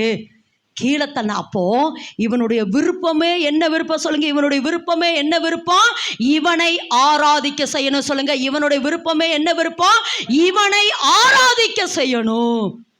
தேவன் நம்மளை அவரை துதிக்கிறதுக்கு உண்டு பண்ணினாரு. நம்மளை தேவன் அவரை துதிக்க உண்டு பண்ணார். ஆனா சாத்தா என்ன நினைக்கிறான், நம்மளை பயன்படுத்தி அவனை துதிக்கணும்னு சொல்றான். யாருக்கு கீழ்ப்படுகிறது? இப்போ புரிஞ்சாம உலகம் எதுக்கு கீழ்ப்படிஞ்சிருக்குதுன்னு, உலகம் எதுக்கு கீழ்ப்படிஞ்சிருக்கு பாருங்க, சாத்தானுக்கு கீழ்ப்படிஞ்சிருக்குது. அதனால தான். அப்போ இதையெல்லாம் நம்ம மீட்டெடுக்கணும். எல்லாரும் ஆமேன்னு சொல்லலாமா? எல்லாரும் ஆமேன்னு சொல்லலாமா? அப்போ இவனுடைய ஒரே நோக்கம் என்னன்னா, இவனை ஆராதிக்க வைக்கணும். எனக்கு தெரிஞ்ச ஒரு ஊழியக்காரர் இப்படி ஜூம் மீட்டிங்கில் பிரசங்கம் பண்ணிட்டு இருக்கிறார். ஜூம் மீட்டிங்கில் பிரசங்கம் பண்ணிட்டு இருக்கிறாரு. திடீர்னு அவர் என்னன்ட்டாரு, நான் தான் சாத்தான் அப்படி பேசிட்டு இருக்கிறாரு. பிரசங்கம் பண்ணிட்டு நான் தான் சாத்தான், எல்லாரும் என்னை வணங்கன்னு சாத்தா டக்குன்னு அவன் மேலே இறங்கிட்டா. அந்த ஊழியக்காரர் மேலே இறங்கிட்டாரு. இந்த ஊழியக்காரர் மேலே சாத்தா இறங்கிட்டு அவர் சொல்கிறாரு, ஜூம் மீட்டிங்கில் போயிட்டுருக்குது, நான் சாத்தான், எல்லாரும் என்னை வணங்குங்க, நான் தான் சாத்தான், எல்லாரும் என்னை வணங்கணுன்னா அவங்க ஒய்ஃபு டக்குன்னு ஜூம் மீட்டிங் ஆஃப் பண்ணிட்டாங்க. அப்பா கிட்டத்தட்ட 2-3 நாள் அலக்கழிச்சிச்சு அந்த டெவில். சாத்தான், நான் தான் சாத்தான், என்னை வணங்குங்கன்னு சாத்தான் வேடத்தில் உட்கார்ந்து அந்த கைகாலை போட்டுட்டு அடுத்து இதை எதிர்க்கு வந்த மனைவி அடித்து பிள்ளைகளை அடித்து என்ன செய்யறதுன்னு தெரியல. அப்புறம் யாரை கூப்பிடுறதுன்னு அப்புறம் சொன்னாங்க ஒருத்தர், ஜாக்லின் அக்காவை கூப்பிட்டுருவோன்றோன்னே அப்புறம் ஏசப்பா கிருபையில் சொன்னாங்க, அக்கா இப்படி இருக்காங்க. ரொம்ப அழுதாங்க இந்த சகோதரி. அப்போ நாங்கள் இங்கேருந்து ஒரு 3 பேர் போனோம். போய் ஒரு 2 நாள் அங்கேயே தங்கி இருந்து, ஆமாம் அந்த மனுஷனை, ஏன்னா அதாவது கர்த்தர் எனக்கு அப்போ தான் ட்ரைனிங் பீரியடு கொடுத்துட்டுருக்கிறார். மாந்திரிக விடுதலையை எப்படி கொடுக்கறது, அடுத்து வானமண்டல விடுதலையிலேருந்து எப்படி ஜனங்களை விடுதலை ஆக்கணும், அப்போ தான் ட்ரைனிங்கு. இது எனக்கு பெரிய ஒரு ப்ராஜெக்டு. அப்போ எனக்கு கற்றுக் கொடுத்தார் சாத்தானின் பிடியில் இருக்கிற ஜனங்களை. ஏன்னா இப்போ மாந்திரிகோ வியாதி அப்படின்னா எப்படி விடுதலை, சாத்தான்னு டைரெக்டாக லூசிஃபரோட போராடுறது மாதிரி எல்லாம் இருக்கும். அப்போ நைட்டெல்லாம் எங்களால் ஓட்டவே முடியல. அந்த சிஸ்டம் பார்த்தாங்க, ஐயோ முடியலன்ட்டு வேறு ஊழியக்காரங்களெல்லாம் கூப்பிட ஆரம்பித்தாங்க. ஆனால் அதுக்கப்புறம் ஏசப்பா சொல்லி கொடுத்தார், எனக்கு இப்படி தான் மகளை பண்ணணும், இப்படி பண்ணணும், இதை பண்ணணும், 5 காரியத்தை இந்த ஸ்டெப் பை ஸ்டெப்பாக இதை பண்ணணுன்னாரு. அதே மாதிரி ஸ்டெப் பை ஸ்டெப்பாக கர்த்தருடைய பெரிதான கிருபையினால் ஆமாம் நாங்கள் பண்ணின பொழுது கர்த்தர் அந்த மகனுக்கு அந்த சாத்தானின் பிடியிலிருந்து விடுதலை கொடுத்தார். ஆமேன் என்று சொல்லலாமா? சாத்தானின் பிடியிலிருந்து விடுதலை கொடுத்தாரு. விடுதலை கொடுத்து அப்புறம் அழுதார், ரொம்ப அதை அவர் அழுதாரு பெரிதான கிருபையினால். அதுக்கப்புறம் கர்த்தர் இன்றைக்கு வல்லமையாய் அவரை பயன்படுத்திட்டு இருக்கிறார். ஒரு நாள் நான் அவருக்கு அதிகாலையில், ஏன்னா அவர் என்கிட்ட என்ன அதாவது ஒரு சில பாட்டு, அவர் நல்லா பாடுற மனுஷர், பாட்டு டெடிகேட் பண்ண போகிறப்ப கால் பண்ணுவார், அக்கா எனக்கு ஒரு ஜெபம் பண்ணுங்கக்கா அப்படிம்பாரு. அப்போ நான் ஒரு ஜெபம் பண்ணுவேன். அப்போ கர்த்தர் என்கிட்ட ஒரு வார்த்தை சொன்னார், எந்த பொருளை அல்லது எந்த மனுஷனை சாத்தான் தொடுறானோ அந்த மனுஷனை கர்த்தர் பயன்படுத்துவாருமா. வல்லமையா பிரதர், வல்லமையா உங்களை பயன்படுத்துவார். தொட்டு காமிச்சிட்டார்ல, பிசாசுனை தொட்டு பார்த்துட்டான்ல, ஏசப்பா இவங்களை பயங்கரமாக பயன்படுற. இன்னைக்கு கர்த்தர் அவரை அந்த மாவட்டத்தில் வல்லமையாய் பயன்படுத்தி கொண்டிருக்கிறார். ஆமேன்னு சொல்லாமா? இதுக்கு ஒரு ரகசியம் இப்போவே நான் சொல்லிடுறேன், ஏன்னா எனக்கு இந்த சான்ஸ் கிடைக்காது. இதுக்கு ஒரே ஒரு ரகசியம், அந்த சாத்தான் எப்படி வந்தான்னு சொன்னா இதை சொல்லிடுறேன். ஏன் சாத்தான் அவருக்குள்ளே வந்தானா, அவர் ஒரு ஊழியர் கான்ஃபரன்ஸ் மீட்டிங்க்கு போயிட்டு திரும்பி வராரு. அப்போ அந்த ஊழியர் கூட்டத்தில் அவரை கொஞ்சம் கேவலப்படுத்திட்டாங்க. வரப்பவே அந்த ஊழியர் அப்படியே திட்டிகிட்டே வராரு.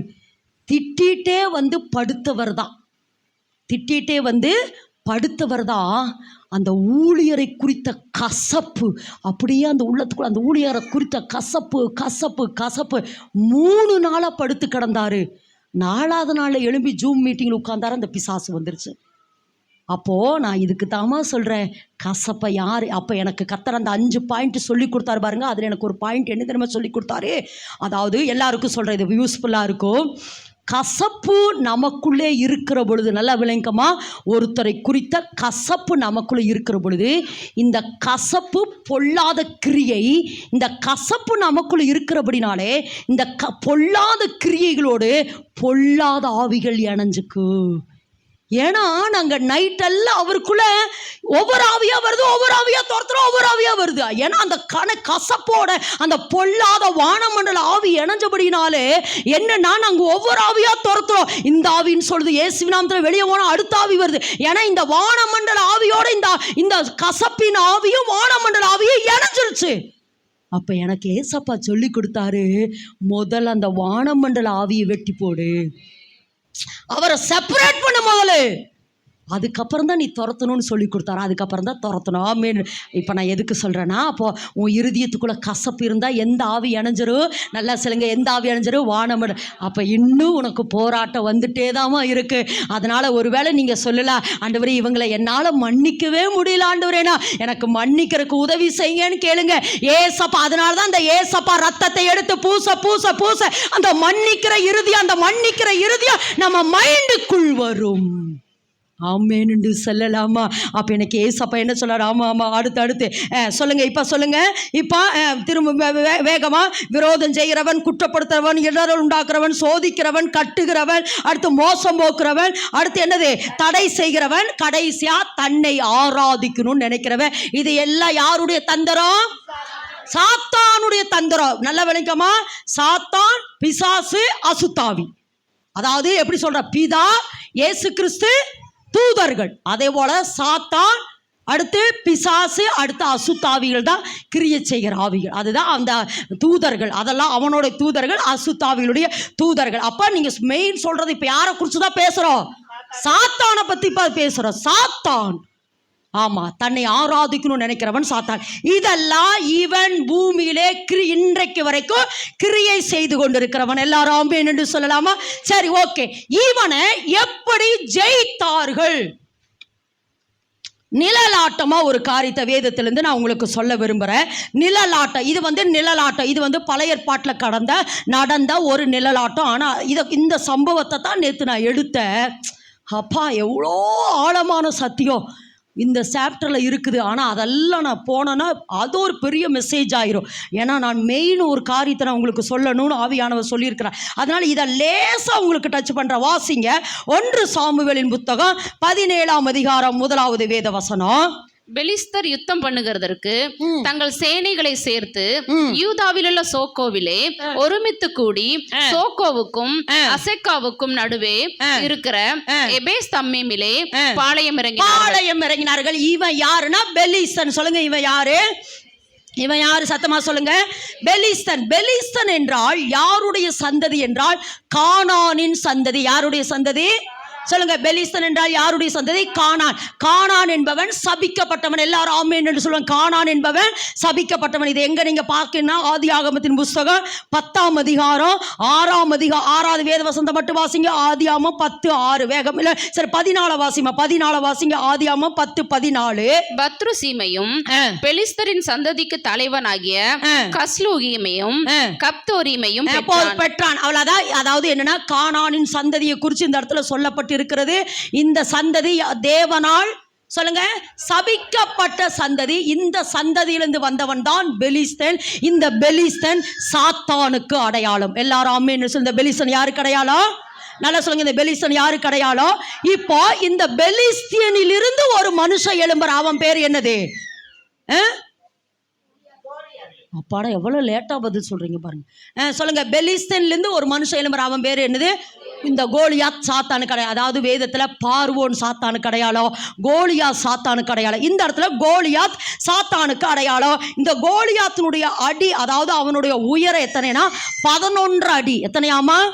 இப்போ நானெல்லாம் 5 இருப்பேன், ஒரு சிலர் 6 இருப்பாங்க. 11 தான் எப்படி இருக்கும்? இப்படி தான் பார்த்துருக்கோம்.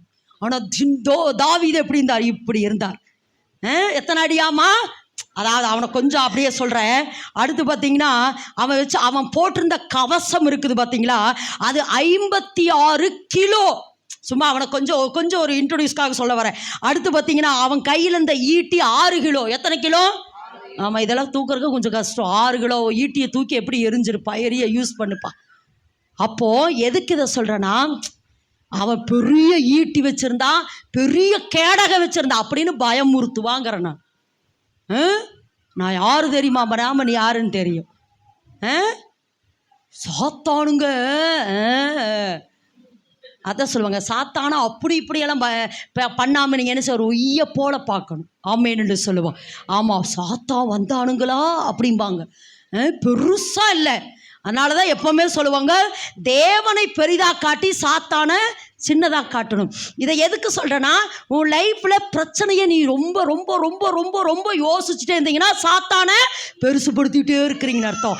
ஆனால் பிரச்சனையை பெருசுபடுத்தாமல் அவருடைய வல்லமையை அவர் வல்லமை பெரியது, அவர் வல்லமை பெரியதுன்னா சாத்தான் என்ன செய்வான்? அழிந்து போவான். ஓகேவாமா? சரி, இது அவனை குறித்து சொல்லப்பட்டது. இந்த இடத்துல இப்போ நம்ம சாத்தானை அல்லது பெலிஸ்தியனை யார் தோற்கடித்தா? தாவீது. இந்த தாவீதை இயேசு கிறிஸ்துவுக்கு அடையாளம் இந்த இடத்துல சொல்கிறேன். நான் ஏற்கனவே தாவீதே 2 விதுக்கு நான் எருசலேம் மெசேஜ் எடுக்கிற பொழுது இதெல்லாம் நான் எடுத்திருக்கிறேன். எருசலேம்னா என்னது? தரிசன பட்டணம். எருசலேம் என்றால் தரிசன பட்டணம். எருசலேம் என்றால் தரிசன பட்டணம். அப்போ அந்த எருசலேமில் என்ன நடந்தது, அதை தாவீது எப்படி நிறைவேற்றினானுங்கிறத நான் ஏற்கனவே உங்களுக்கு சொல்லிட்டேன். அதனால் நான் கொஞ்சம் அண்டர்லைன் மட்டும் பண்ண விரும்புகிறேன். அப்போது இந்த இடத்துல நான் தாவீதை ஒரு இடத்துல பிதாவுக்கு அடையாளமாகவும் காட்டியிருக்கிறேன், இன்னொரு இடத்துல தாவீதை இயேசு கிறிஸ்துவுக்கு அடையாளமாக காட்டியிருக்கிறேன். இந்த இடத்துல தாவீதை இயேசு கிறிஸ்துவுக்கு அடையாளமாக காட்டுறேன். ஏன்னா இந்த சத்தியத்தை எடுக்கிற பொழுதுதான் நிறைய காரியங்களை கர்த்தர் அந்த இடத்துல வெளிப்படுத்தினார். கிட்டத்தட்ட இயேசுவும் தாவீது ஒப்பிட்டு பார்க்குற பொழுது, அல்லது இயேசுவும் தாவீது ஒரே லெவலில் இருக்கிறாங்கிறத, அதாவது அப்படின்னு சொல்கிறத விட இயேசுவுக்குள்ளே இருந்த அத்தனை குணநலங்களும் யாருக்குள்ளே இருந்ததுன்னா தாவீதுக்குள்ளே இருந்தது.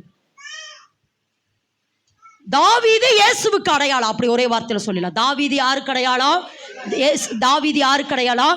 அப்படி ஒப்பிட்டு பார்த்தா 12 அடையாளங்கள் இருந்தது. நான் அதெல்லாம் இப்போ நான் எடுக்க மாட்டேன், எனக்கு நேரம் ஆயிரும்.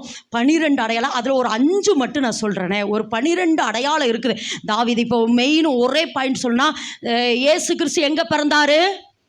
பெத்லகேமில். தாவீது எந்த ஊராரு? பெத்லகேம். இப்படி நிறைய அடையாளம் இருக்குது. ஆனால் முக்கியமான ஒரு 5 அடையாளம் மட்டும் நான் சொல்கிறேன். அதாவது தாவீது கோலியாத்தை வீழ்த்தருக்கு எதை எடுத்தா? அதுக்கு முன்னாடி கூழாங்கல் மட்டும் எடுத்தானா? கவன்.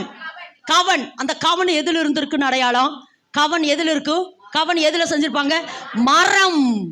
அப்போ தாவீது மரம் என்கிற கவனினாலே கோலியாத்தை அடித்தது போல இயேசு கிறிஸ்து சிலுவையிலே சாத்தானை ஜெயித்தார். முதல் அடையாளம்.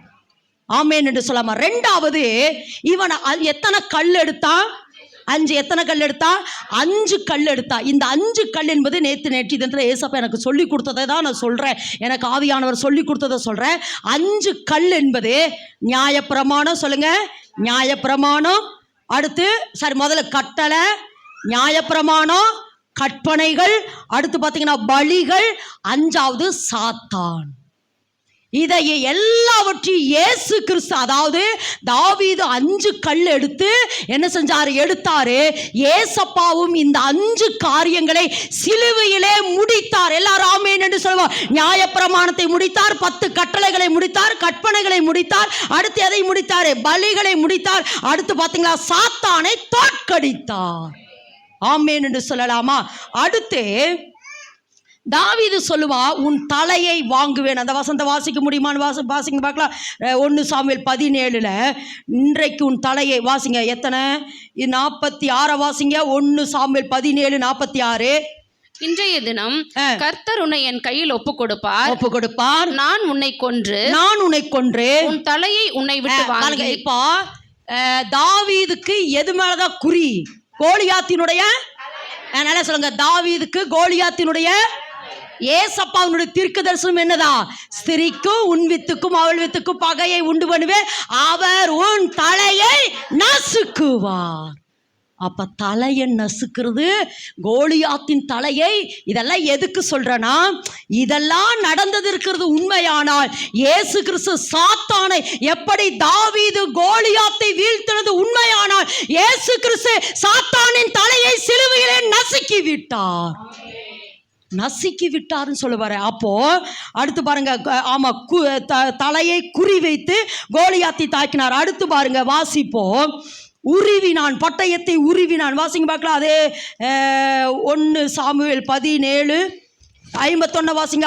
ஆகையால் தாவீது பெலிஸ்தியன் அண்டையில் ஓடி அவன் மேல் நின்று அவன் பட்டயத்தை எடுத்து அதை அதன் உரையிலிருந்து உருவி, எல்லாரும் அந்த வார்த்தை சொல்லுங்க, உரையிலிருந்து உருவினார். அப்போ இந்த இடத்துல வாசிக்கிறோம், தாவீது கோலியாத்தினுடைய பட்டயத்தை என்ன செஞ்சா?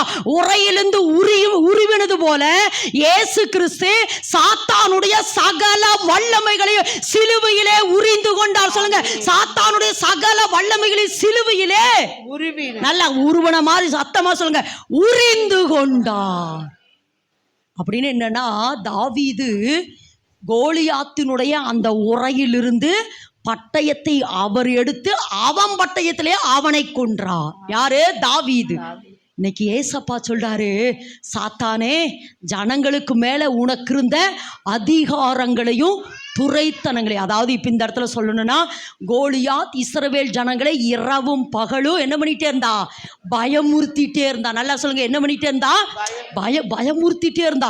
அவங்க காலையில் எந்திரிக்கிற பொழுது இஸ்ரவேல் ஜனங்கள் ஒரு வித பயத்தோட தான் எந்திரிப்பாங்க.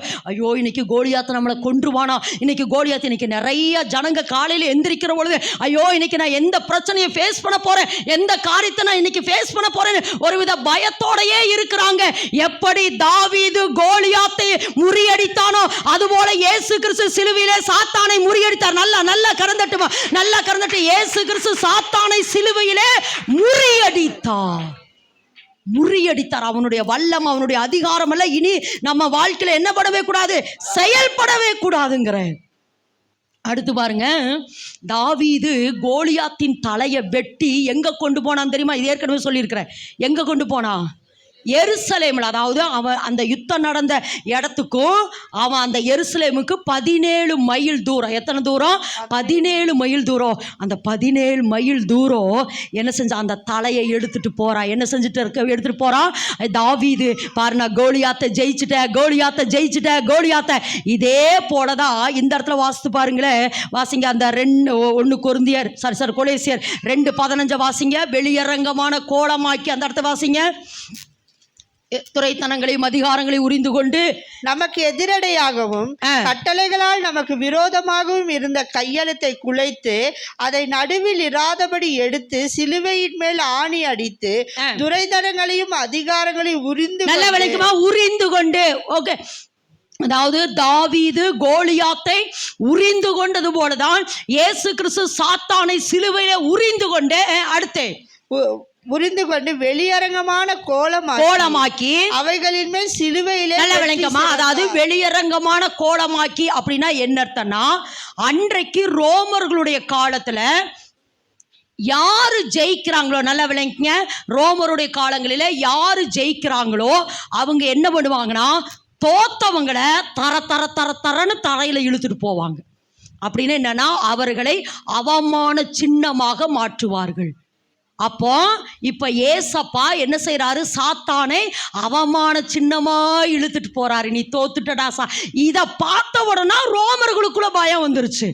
அப்போ உண்மையாலுமே என்னன்னா, வேதத்துல வாசிக்கிற பொழுது சத்துருவை ஜெயித்ததுக்கு அடையாளம். அப்ப இந்த இடத்துல வாசிக்கிற பொழுது அது யார்? தாவீது கோலியாத்தின் தலையை என்ன செஞ்சா? நசுக்கி அந்த தலையை கையில எடுத்துட்டு போறா. எங்க புதைக்கிறதுக்கு? எருசலேம்ல புதைக்கிறதுக்கு. அந்த இடத்துலதான் அந்த மலை பேர் என்னன்னா, கொல்கதா மலை. அந்த கொல்கதா மலை அப்படின்னாவே கோலியாத்தின் மண்டையோடு இருக்கிற இடம். அந்த மலையில தான் இயேசு கிறிஸ்து என்ன செஞ்சாரு? சிலுவையை நட்டி, ஆமா, சாத்தானையும் சாத்தானுடைய சகல வல்லமைகளையும் சாத்தானுடைய சகல வல்லமைகளையும் என்ன செஞ்சாரு? சிலுவையிலே அறைந்தார்.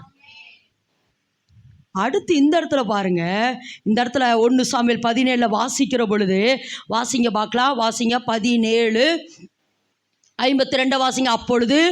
அப்பொழுது இஸ்ரவேலரும் யூதா மனுஷரும் எழும்பி 51 வாசிங்க. ஆகையால் தாவீது பெலிஸ்தன் அண்டையில் ஓடி அவன் மேல் நின்று அவன் பட்டயத்தை எடுத்து அதை அதன் உரையிலிருந்து உருவி அவனை கொன்று அதனாலே அவன் தலையை வெட்டி போட்டான். நல்லா விளங்குமா? எதை வெட்டி போட்டான்?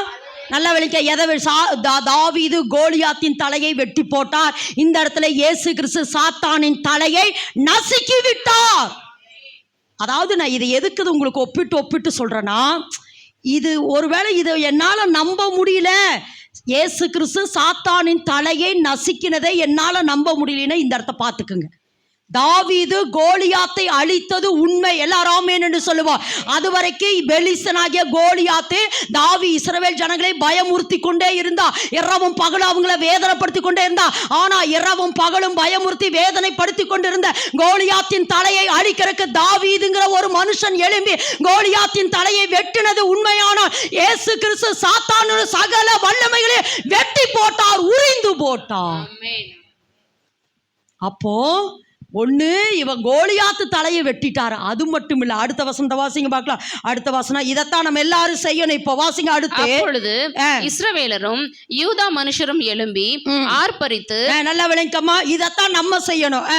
பள்ளத்தாக்கின் எல்லை மட்டும் எக்ரோனின் வாசல்கள் மட்டும் பெலிஸ்தரை துரத்தினார்கள். நல்லா விளக்கமா, யாரை துரத்தினாங்க? நல்லா சொல்லுங்க, யாரை துரத்தினாங்க? நல்லா இன்னும் ஆழமா சொல்லுங்க, யாரை துரத்தினாங்க? இப்ப நான் என்ன சொல்றான்?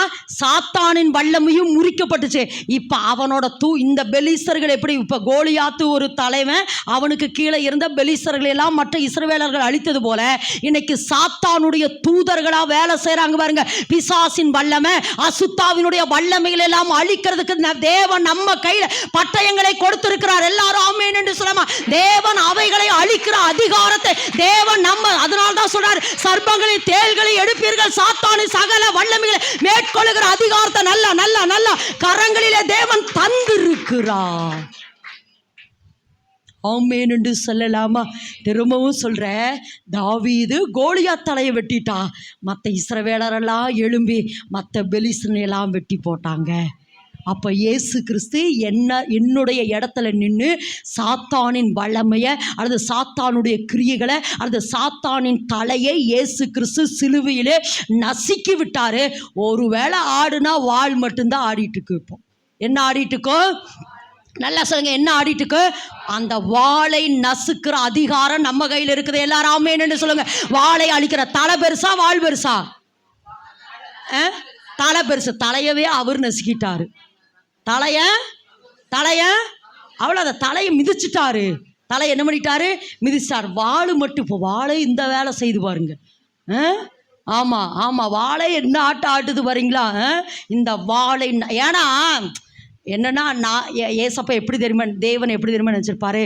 நீ தானே கொடுத்த, ஆதாம் ஏவாள் தானே கொடுத்தாங்க, அப்போ நீ தானே கொடுத்த, அதனால உனக்கு ஒரு பங்கு இருக்குது. அதனால மெயின் பாயிண்ட் அவர் நசுக்கிட்டாரு. வாழுதாமா இருக்கு, அதை நசுக்கிற அதிகாரத்தை தேவன் நம்ம கையில தந்திருக்கிறார். ஆமென் என்று சொல்லலாமா? ஆமென் என்று சொல்லாமா? அப்ப சாத்தானுடைய சகல வல்லமைகளை அழிக்கிற அதிகாரத்தை தேவன் நம்ம கையில தந்திருக்கிறார். அவனுடைய சகல கிரியைகளை அழிக்கிற அதிகாரத்தை தேவன் என் கையில தந்திருக்கிறார். சாத்தானை எல்லைக்குள்ள வர உனக்கு அதிகாரம் இல்லை. கோலியாத்தினுடைய தலை வெட்டப்பட்டது போல சாத்தானுடைய தலை சிலுவையிலே நசுக்கப்பட்டு விட்டது.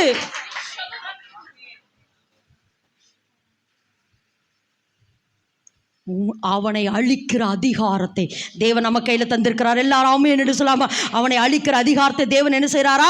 நம்ம கையில தந்திருக்கிறாரு. நான் திரும்பவும் சொல்றேன், கோலியாத்தினுடைய உரையிலிருந்து அந்த பட்டயம் உருவப்பட்டு அவனை அழித்தது போல இன்னைக்கு கர்த்தர் சொல்றாருமா. அதாவது என்ன சொல்றாருன்னா, சாத்தான்கிட்ட இருந்த எல்லா துரைத்தனங்களையும் அதிகாரங்களையும் உரிந்து கொண்டார். அவன்கிட்ட ஒன்றும் இல்லைங்கிற, நான் அதாவது சாத்தான் இருக்கிறான் பாருங்க, அவன் அவ்வளோ பெரிய பிரச்சனை. அதாவது நீங்கள் என்ன சொல்கிறீங்களோ அந்த வார்த்தையில் அவன் பவர் ஆகிட்டே இருக்கிறான். வார்த்தையில் என்ன பண்ணிகிட்டே இருக்கிறான்? பவர் ஆகிட்டே. நீ சொல்கிற வார்த்தையில் சர்பம் என்ன பண்ணுன்ட்டு இருக்கிறீங்க? சர்பம் எப்படி உயிரடையுன்னு நினைக்கிறீங்க? இப்போ சர்பத்தை அடிச்சிடுறோம், எப்படி உயிரடையும்? காற்றை உட்கொள்ளும். அப்போது இன்னைக்கு கர்த்தர் என்ன சொல்கிறார் அப்படின்னா, நீ சாத்தான அப்படி இப்படியெல்லாம் காட்டாத. அவனை அடிக்கடி சொல்ல, நீ மிதிக்கப்பட்டவன், நீ நசுக்கப்பட்டவன், நீ அழிக்கப்பட்டவன், ஏன் மேலே உனக்கு அதை சொல்லிகிட்டே இருங்கிற நான். அவன் அப்படி பிரச்சனை கொண்டு வந்தா, இப்படி பிரச்சனை கொண்டு வந்தா அப்படின்னு நீ சொல்ல சொல்ல அது வருதுங்கிற நான். உங்கள் வாயின் வார்த்தை எப்படி இருக்கணும்? கவனமாக இருக்கணும். ஒரு சிலரை பாருங்க, எப்போ பார்த்தாலும் அந்த மாந்திரிக வல்லமை, பில்லி சூனிய வல்லமை, அந்த வல்லமை, இந்த வல்லமை, அவன் இப்படி வந்தான், அவன் அப்படி வந்தா, சோத்துல வந்தா, சாத்துல வந்தா, அதில் வந்தா.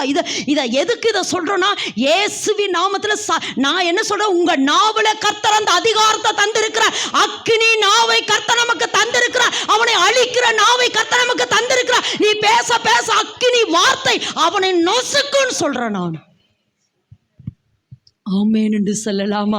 அப்போ இன்னைக்கு ஏசப்பா சொல்கிறாரு, இன்னைக்கு 4 காரியத்தை சொல்கிறேன். 1, அவனை மிதிக்கணும். எல்லாரும் ஆமேன் என்று சொல்லுங்க. அவனை என்ன பண்ணணுமாமா? அவனை என்ன பண்ணணும்? நல்லா சொல்லுங்க. அவனை மிதிக்கணும். சொல்லுங்க. அவனை என்ன செய்யணும்? மிதிக்கணும். அடுத்து அழிக்கணும். சொல்லுங்க. அவனை என்ன பண்ணணும்? அழிக்கணும். அடுத்து நசுக்கணும். அடுத்து அவனை வெட்டிகிட்டே இருங்க. ஆமே, வேதத்தில் இன்னொரு இடத்துல சொல்கிறேன், இன்னொரு இடத்துல இருக்குது. நம்ம விரிவாக போகணும்னு நினச்சா நேரம் இல்லை.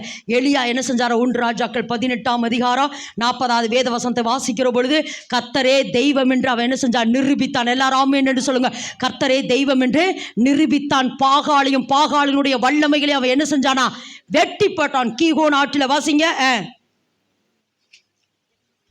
வேகமா வேகமா. 1 ராஜாக்கள் 18:40. அப்பொழுது எலியா அவர்களை நோக்கி, நீங்கள் பாகாலிலே தீர்க்கதரிசிகளில் ஒருவரை தப்பி போகாதபடிக்கு அவர்களை பிடியுங்கள் என்றான்.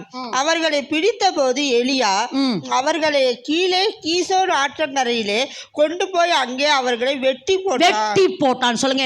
என்ன செய்வான்? வெட்டி போட்டான். சொல்லுங்க. எல்லாரும் சொல்லுவோம். அவர்கள் என்ன செஞ்சாங்க? வெட்டி போட்டாங்க. அப்போ ஓகே, இது வரைக்கும் புரிஞ்சு சமயத்தனமே இதுக்கு புரிஞ்சிச்சு. சாத்தானுடைய வல்லமைகள் என்னங்கிறது புரிஞ்சிச்சு. அவன் எப்படியெல்லாம் நம்ம லைஃப்ல கிரியை செய்யறான் அப்படிங்கிறத புரிஞ்சு. சரி, கடைசியா அதாவது இவனை நீங்க என்ன செய்யலாம்? வாய் வார்த்தையில அழிக்கலாம். எல்லாரும் சொல்லுங்க. வாய் வார்த்தையில அழிக்கிறான். அதாவது நீங்க சொல்லிட்டே இருக்கணும். வாய் வார்த்தை மட்டும்தானா அப்படின்னா 2-3 காரியம் இருக்கு. அதில் மெயினாக வாயினால சொல்லிகிட்டே இருக்கணும், அறிக்கிட்டுட்டே இருக்கணும். பிசாசே, என் மேலே உனக்கு என்ன இல்லை? அதிகாரம் இல்லை. ஏன்னா நீங்கள் அடிக்கடி சொல்லணும், சிலுவையிலே இயேசு எனக்காக ரத்தத்தை சிந்தி என்னை மீட்டுட்டாரு. என் சரீர உறுப்புகளில் உனக்கு என்ன இல்லை? அதிகாரம் இல்லை. என் குடும்பத்துக்கு மேலே உனக்கு அதிகாரம் இல்லை. என் கணவனை எனக்கு விரோதமாய் பேச வைக்க உனக்கு அதிகாரம் இல்லை. என் பிள்ளை எனக்கு விரோதமாய் பேச வைக்க உனக்கு அதிகாரம் இல்லை. என் குடும்பத்தில் எனக்கு விரோதமாய், அல்லது எனக்கும் என் கணவனுக்கு விரோதமாய், எனக்கு என் பிள்ளைகள் விரோதமாய், அது மாமியார் மருமகளுக்கு விரோதமாய் எழும்புகிறக்கு உனக்கு அதிகாரம் இல்லை. இயேசு கிறிஸ்து உன்னைய சிலுவையிலே நசுக்கிட்டாரு. சொல்லுங்க. உன்னைய இயேசு கிறிஸ்து சிலுவையிலே நசுக்கிட்டாரு. என் மேல உனக்கு என்ன இல்லை? அதிகாரம் இல்லை. அதிகாரம் இல்லை. கையை எடுத்துருன்னு சொல்லணும். 1. அடுத்து நிறைய பாயிண்ட் இருக்குதுமா, எனக்கு நேரம் இல்லை. அடுத்து மெயின் நம்ம எப்போவுமே சர்வாயுத வர்க்கத்தை போட்டுக்கொள்ளணும். எல்லாரும் ஆமென் சொல்லுங்க. வாசிங்க பார்க்கலாம். வாசிங்க. எபேசியர் 6ஆம் அதிகாரம் 11வது வேத வசனம் வாசிங்க. எபேசியர் 6:11. பிசாசின் தந்திரங்களோடு நீங்கள் பிசாசின் தந்திரங்களோடு எதிர்த்து நிற்க திராணி உள்ளவர்கள் ஆகும்படி தேவனுடைய சர்வாயுத வர்க்கத்தை சொல்லுங்க. என்னென்ன தேவனுடைய எப்பவுமே இதை போட்டுக்கணுமா? நீங்க எப்பவுமே இதை போட்டுக்கணும். சொல்லுங்க. ரட்சணியங்கிற தலை சீரா, நீதிங்கிற மார்க்கவசம், சத்தியம் என்னும் கச்சை, ஆயத்தம் என்னும் பாதரட்சை, விசுவாசம் என்னும் கேடையோ, ஆவியின் வசனம் ஆகிய பட்டயம். இது பெரிய மெசேஜ். இது உள்ளே போனோம் அப்படின்னா இது ஒரு பெரிய சப்ஜெக்டு. ஆனால் ஒவ்வொரு லைனில் மட்டும் சொல்லிட்டா, ரட்சிக்கப்பட்டு விட்டேன் என்கிறதான ஒரு விசுவாசம், ரட்சணியங்கிற தலை சீரா, அடுத்து நீதி என்கிற மார்க்கவசம், இயேசு கிறிஸ்து எனக்காக ரத்தத்தை சிந்தி என்னை நீதி அப்படின்னா இதையெல்லாம் சாத்தான்ட்டு நான் சொல்கிறேன். இங்க பாரு, நான் ரட்சிக்கப்பட்டுட்டேன். அடுத்து ஏசப்பா ரத்தத்தினாலே நான் கழுவப்பட்டு நீதிமான் ஆயிட்டேன். அடுத்து சத்தியம் என்கிற கச்சை என்றால் இயேசு கிறிஸ்து எனக்காக சிலுவையிலே எல்லாவற்றையும் முடித்து விட்டார் என்கிற கச்சை, சத்தியம் என்கிற கச்சையை கற்ற. அடுத்து ஆயத்தம் என்கிற பாதரட்சி என்றால் சாத்தானே நீ எல்லைக்குள்ள வருகிறதுக்கு எந்த அதிகாரம் இல்லை, எப்ப வந்தாலும் உன்னை மிதிச்சிருவேன் அப்படின்னு பாதரட்சி நீ போட்டுட்டே தான் இருக்கணும். அடுத்து விசுவாசம் என்னும் கேடை அப்படின்னா வேதத்துல வாசிக்கிறோம், ஒன்றும் என்னை சேதப்படுத்த முடியாது. விசுவாசை என் மேல உனக்கு என்ன இல்லை, அதிகாரம் இல்லை என்று என்ன செய்யணுமாமா? விசுவாசம் என்னும் கேடயத்தை எப்பவும் பிடிச்சுக்கோ. ஒருவேளை அவன் உள்ள வரது போல இருக்கலாம், முடியாது. இயேசு கிறிஸ்து எனக்காக ரத்தத்தை சிந்திட்டாரு, என்ன மீட்டுட்டாரு, என் மேல உனக்கு எந்த அதிகாரம் இல்லை, கையை எடுத்துருங்கிற விசுவாசத்தை பிடிச்சிட்டாரு. கேடக பாதுகாப்பு, கேடக பாதுகாப்பு. சிலுவையை நிறுத்திட்டாரு, சிலுவையை நிறுத்திட்டாரு. சிலுவை உனக்கு பாதுகாப்பு. விசுவாசம் என்ன கேடயம். இயேசு கிறிஸ்து எனக்காக சிலுவையில எல்லாவற்றையும் முடிச்சிட்டாரு. ஆமென். அடுத்து கடைசியா ஆவியின் வசனமாகிய பட்டயம். சாத்தானை சீக்கிரமா என் கால்களுக்கு கீழாக நசுக்கி போடுவார் என்கிற வசனம். வசனம் ஆவியின் பட்டயத்தை எடுத்து வெட்டு வெட்டு வெட்டு. கையை எடு, கையை எடு. ராகா தாலா, ராகா தாலா. இப்ப வீட்டுக்குள்ள இருக்கிற எல்லா வல்லமைகளும் அழியது. ஊமையில இருக்கிற எல்லா வல்லமையும் அழியது. அக்கினியின் வல்லமை, அக்கினியின் வல்லமை. ராதா லாரா காதா லாரா வலபா ரீஷா காலா ராதா டராபா. ஓகேவாமா, ஓகேவாமா. எதை போட்டுக்கணும்? சர்வாயுத வர்க்கம். சர்வாயுத வர்க்கத்தை டெய்லியும் போடுங்க. டெய்லி காலையில் உங்களுக்கு நல்லா தெரியும், வீட்டுக்குள்ளே டிஸ்டர்பன்ஸ் வர மாதிரி இருக்கும், தரித்திர ஆவி வர மாதிரி இருக்கும். அடுத்து பார்த்தீங்கன்னா உங்கள் சரீரம் பலகீனம் அடைகிற மாதிரி. பலகீனத்துக்கெல்லாம் இடம் கொடுத்துறாதம்மா, இடம் கொடுத்துறாத. நான் ஏற்கனவே சொல்லிக்கிறேன், சிந்தையில முதல்ல இடம் கொடுத்தாதான் சரீரத்துக்குள்ளே கிரியை செய்யும். சிந்தையில வரப்பே சொல்லிடு, இல்லை இல்லை, நான் அவருடைய தழும்புகளால் குணமானே, நான் அவருடைய தழும்புகளால் குணமானே. வாதையன் கூடாரத்தை அணுகாது, பொல்லாப்பு எனக்கு நேரிடாது. வசனமாகிய ஆவியின் வசனமாகிய பட்டயோ வெட்டிட்டேருங்கிற. நான் சொல்றேம்மா, நல்லா சொல்றேன். சாத்தானுக்கு உங்க மேல எந்த அதிகாரமும் இல்லை, இல்லை. இயேசு ஜெயித்தார், இயேசு ஜெயித்தார், இயேசு ஜெயித்தார். ஏசு ஜெயித்தார். ஆமென் என்று சொல்லலாமா? எல்லாரும் கடைசியா ஒரே ஒரு சம்பவத்தை வேகமா, ஏன்னா நமக்கு நேரம் இல்லை, வேகமா ஒரே ஒரு சம்பவத்தை மட்டும் நான் இப்ப புரிஞ்சாமா? சத்துருவை ஒன்னும் வாயினால அறிக்கிட்டுட்டாரு, ரெண்டாவது ஏசப்பாவுடைய சிலுவை அறிக்கிட்டாரு. அடுத்து நீங்க என்ன செய்யணும்? சர்வாயுத வர்க்கத்தை போட்டு சத்துருவை எப்படி மேற்கொள்ளும் தெரிஞ்சிச்சா இல்லையா? சாத்தான் யாருன்னு தெரிஞ்சிச்சு, அவனுடைய வல்லமை எப்படி உங்க வாழ்க்கையில கிரியை செய்துன்னு தெரியுது, அவனை எப்படி மேற்கொள்ளும் தெரிஞ்சிட்டீங்களா? எத்தனை பேர் விளங்கி கொண்டீங்க? ஆமென் என்று சொல்லலாம். கடைசியாய் ஒரே ஒரு சம்பவம் வாசிங்க எல்லாரும். அந்த பகுதியை எடுத்துக்குங்க. 1 நாளாகமம் 2 நாளாகமம் 20ஆம் அதிகாரம் வாசிங்க பார்க்கலாம். 20ஆம் அதிகாரம். மனுஷர்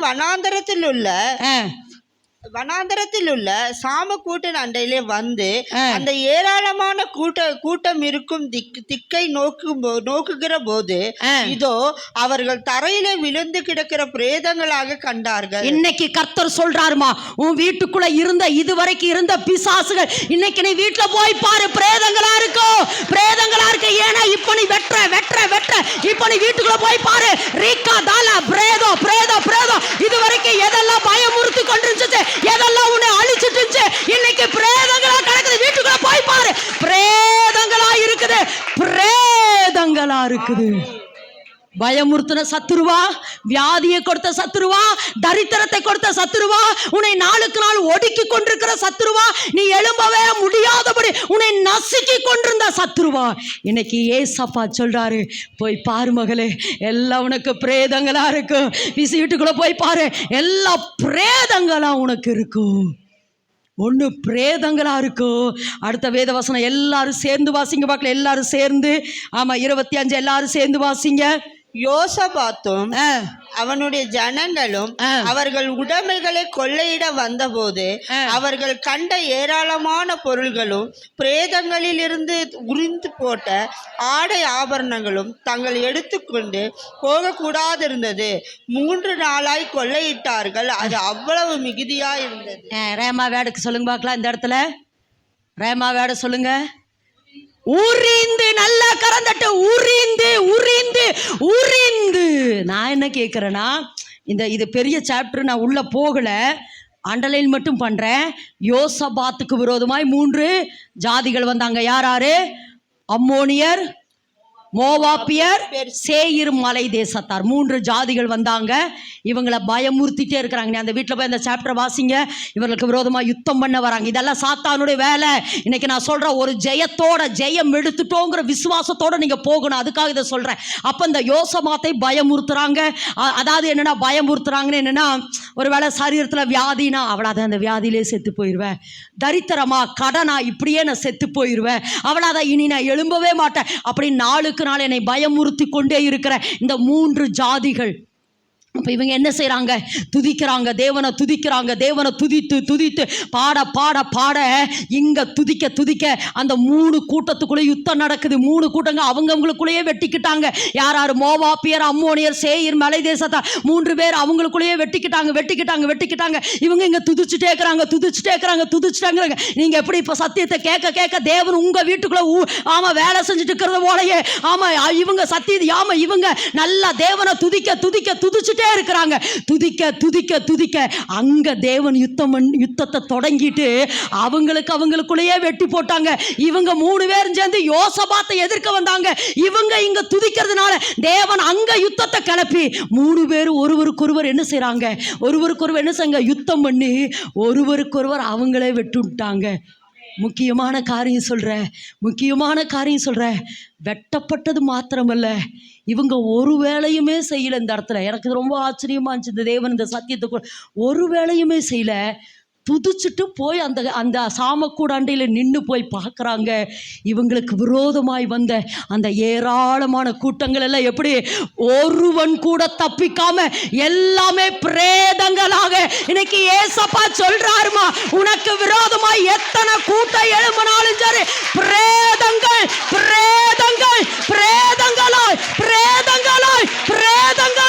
பிரேதங்களாய் மனுஷன்லம்மா சாத்தான். மனுஷனை நினைச்சாதீங்க, சாத்தான். ஏன்னா மாமிசத்தோடும் இரத்தத்தோடும் அல்ல, ஆமாம் அந்தகாரத்தோடு லோகாதிபதிகளோடு நமக்கு போராட்டம். ஏன்னா நமக்கு பின்னாடி வேலை செய்கிறவன் அல்லது நமக்கு விரோதமாய் ஒரு மனுஷன் வேலை செய்கிறான் அப்படின்னு சொன்னால் அவனல்ல, அவனுக்குள் இருக்கிற சாத்தா. அதனால் எவெல்லாம் நமக்கு விரோதமாக இருந்தானோ அவனெல்லாம் இனி நமக்கு நண்பனாக போகிறான். யாரெல்லாம் நமக்கு விரோதிகளாக இருந்தாங்களோ அவங்களாம் இனி நண்பனாக போகிறாங்க. வேதத்தில் வாசிக்கிற யாக்கோபுக்கு ஏசா எதிரிட்டு வந்தான். ஆனால் எந்த ஏசா அழிக்கணும்னு வந்தானோ அந்த ஏசா கட்டிப்பிடித்து முத்தம் கொடுத்தான். எதுக்கப்புறம்? ஜபத்துக்கு அப்புறம். அப்ப இன்னைக்கு கர்த்தர் சொல்றாரு, கர்த்தர் உங்களுக்காக யுத்தம் பண்றனால சத்துருக்கள் எல்லாம் இப்படி எப்படி கிடக்குறாங்க? நல்லா பிரேதங்களா சொல்லுங்க, நல்லா சொல்லுங்க, எப்படி கிடக்குறாங்களாமா? பிரேதம். நல்லா சொல்லுங்க, எப்படி கிடக்குறாங்க? பிரேதங்களா கிடக்குறாங்க. இந்த இடத்துல ஒரு வெளிப்பாடோட பிரேதங்களா அவங்கெல்லாம் கிடக்குறாங்க. தேவன் ஒருவேளை அவங்களுடைய காது அவங்கள பாருங்க, யுத்தத்துக்கு வரவங்களால தங்கத்தை போட்டு வந்திருக்கிறாங்க பாருங்க. யுத்தத்துக்கு வரவங்களால தங்க வெள்ளி எல்லாம் போட்டுட்டு வந்திருக்கிறாங்க. எத்தனை நாளாக கொலையிட்டாங்களாமா? அப்போ பாருங்க எத்தனை தங்க வெள்ளி. கர்த்தர் போடுன்னு இருப்பார், போ என் பிள்ளைக்கு வேணும், போடு என் பிள்ளைக்கு வேணும்னு இருப்பார். அப்போ ஒருவேளை பிரேதங்களா கண்டாங்க, நீங்க போய் உறிஞ்சுக்குங்கன்னு இந்த இடத்துல சொல்லலைங்க. என்ன செஞ்சாரா? யுத்தம் பண்ணுனதும் தேவன் உரிந்து போட்டார். எல்லாவற்றையும் தேவனே உரிந்து போட்டாருங்க. யாருங்க உரிந்து போட்டிருப்பாருன்னு நினைக்கிறீங்க? ஓகே, தேவன் யுத்தம் பண்ணார். உரிந்து போட்டது யாரு? என் பிள்ளை வருவான், என் பிள்ளை உரிந்து போட்டுட்டேன், இப்பெல்லாம் நீ எடுத்துக்க. அப்ப கர்த்தர் என்ன சொல்றாருன்னா, இயேசு கிறிஸ்து சிலுவையிலே சாத்தானுடைய சகல வல்லமைகளை உரிந்து போட்டுட்டாரு. இனி நீ போய் எடுத்துக்கோ. சாத்தான் கையில இருந்த அதிகாரத்தை நான் உரிந்து போட்டுட்டேன், ஆசீர்வாதத்தை உரிந்து போட்டுட்டேன், வெள்ளிகளை உரிந்து போட்டுட்டேன், வெண்கலங்களை உரிந்து போட்டுட்டேன், எல்லா லட்சங்களை, கோடிகளை, வெள்ளிகளை, பொண்ணுகளை, ஆசீர்வாதங்களை நீ பழகி பெருகி பூமியை நிரப்ப வேண்டிய எல்லா அதிகாரங்களையும் சாத்தானின் கையிலிருந்து நான் உறிந்து கொண்டேன்.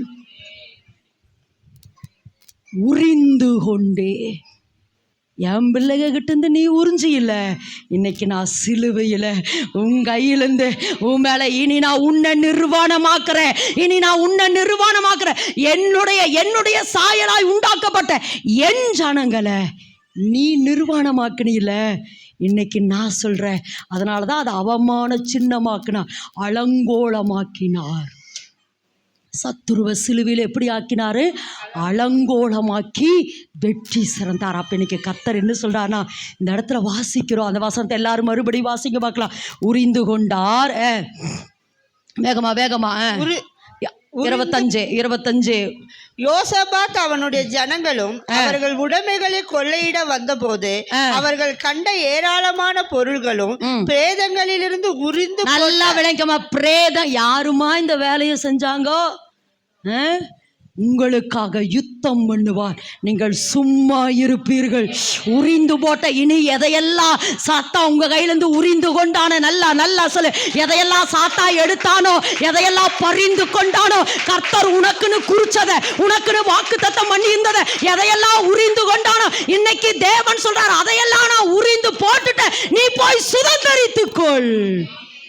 நீ போய் சுதந்தரிச்சுக்க மகளே, நீ போய் எடுத்துக்க. நீ சொல்லு, நான் எடுத்துக்கிறேன்னு சொல்லு, நான் எடுத்துக்கிறேன்னு சொல்லு. இனி நான் எடுத்துக்கிறேன் ஆண்டவரே, அதையெல்லாம் நான் உரிந்து கொள்கிறேன். வேதத்தில் வாசிக்கிறோம், 3 நாட்களாய் கொள்ளையிட்டாங்க. நான் என்ன சொல்ல வரேன்னா, இயேசு கிறிஸ்து சிலுவையிலே எல்லாவற்றையும் உரிந்து கொண்டு எல்லாம் உனக்கு ஆசீர்வாதமாக வச்சிருக்குது. அப்போ நீ சொல்லு, நான் சிலுவையில் ஏசப்பா எனக்காக சம்பாதித்த எல்லா ஆசீர்வாதத்தையும் என் மேலே ரிலீஸ் பண்ணுறேன். சொல்லுமா, ரிலீஸ் பண்ணுறேன். ஆமாம், ரிலீஸ் பண்ணுறேன். ஏசப்பா எனக்காக சிலுவையில் சம்பாதித்த எல்லாம், நான் எதையெல்லாம் இழந்தனோ, ஆண்டுகளுவாய், பழுகுவாய், பெருகுவாய், நிரப்புவாய், கீழ்ப்படுத்துவாய் என்கிற எல்லா அதிகாரங்களையும் நான் எடுத்துக்கொள்ளுகிறேன். சும்மா போயிடாதம்மா, சும்மா போயிடாத.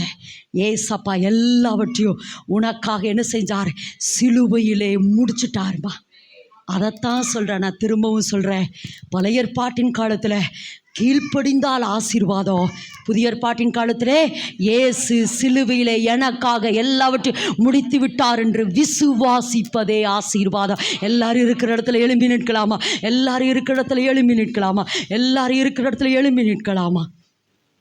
ஏஸ்லா நன்றியோடு கூட துதிக்கிறப்பா, ஏஸ்லா நன்றியோடு கூட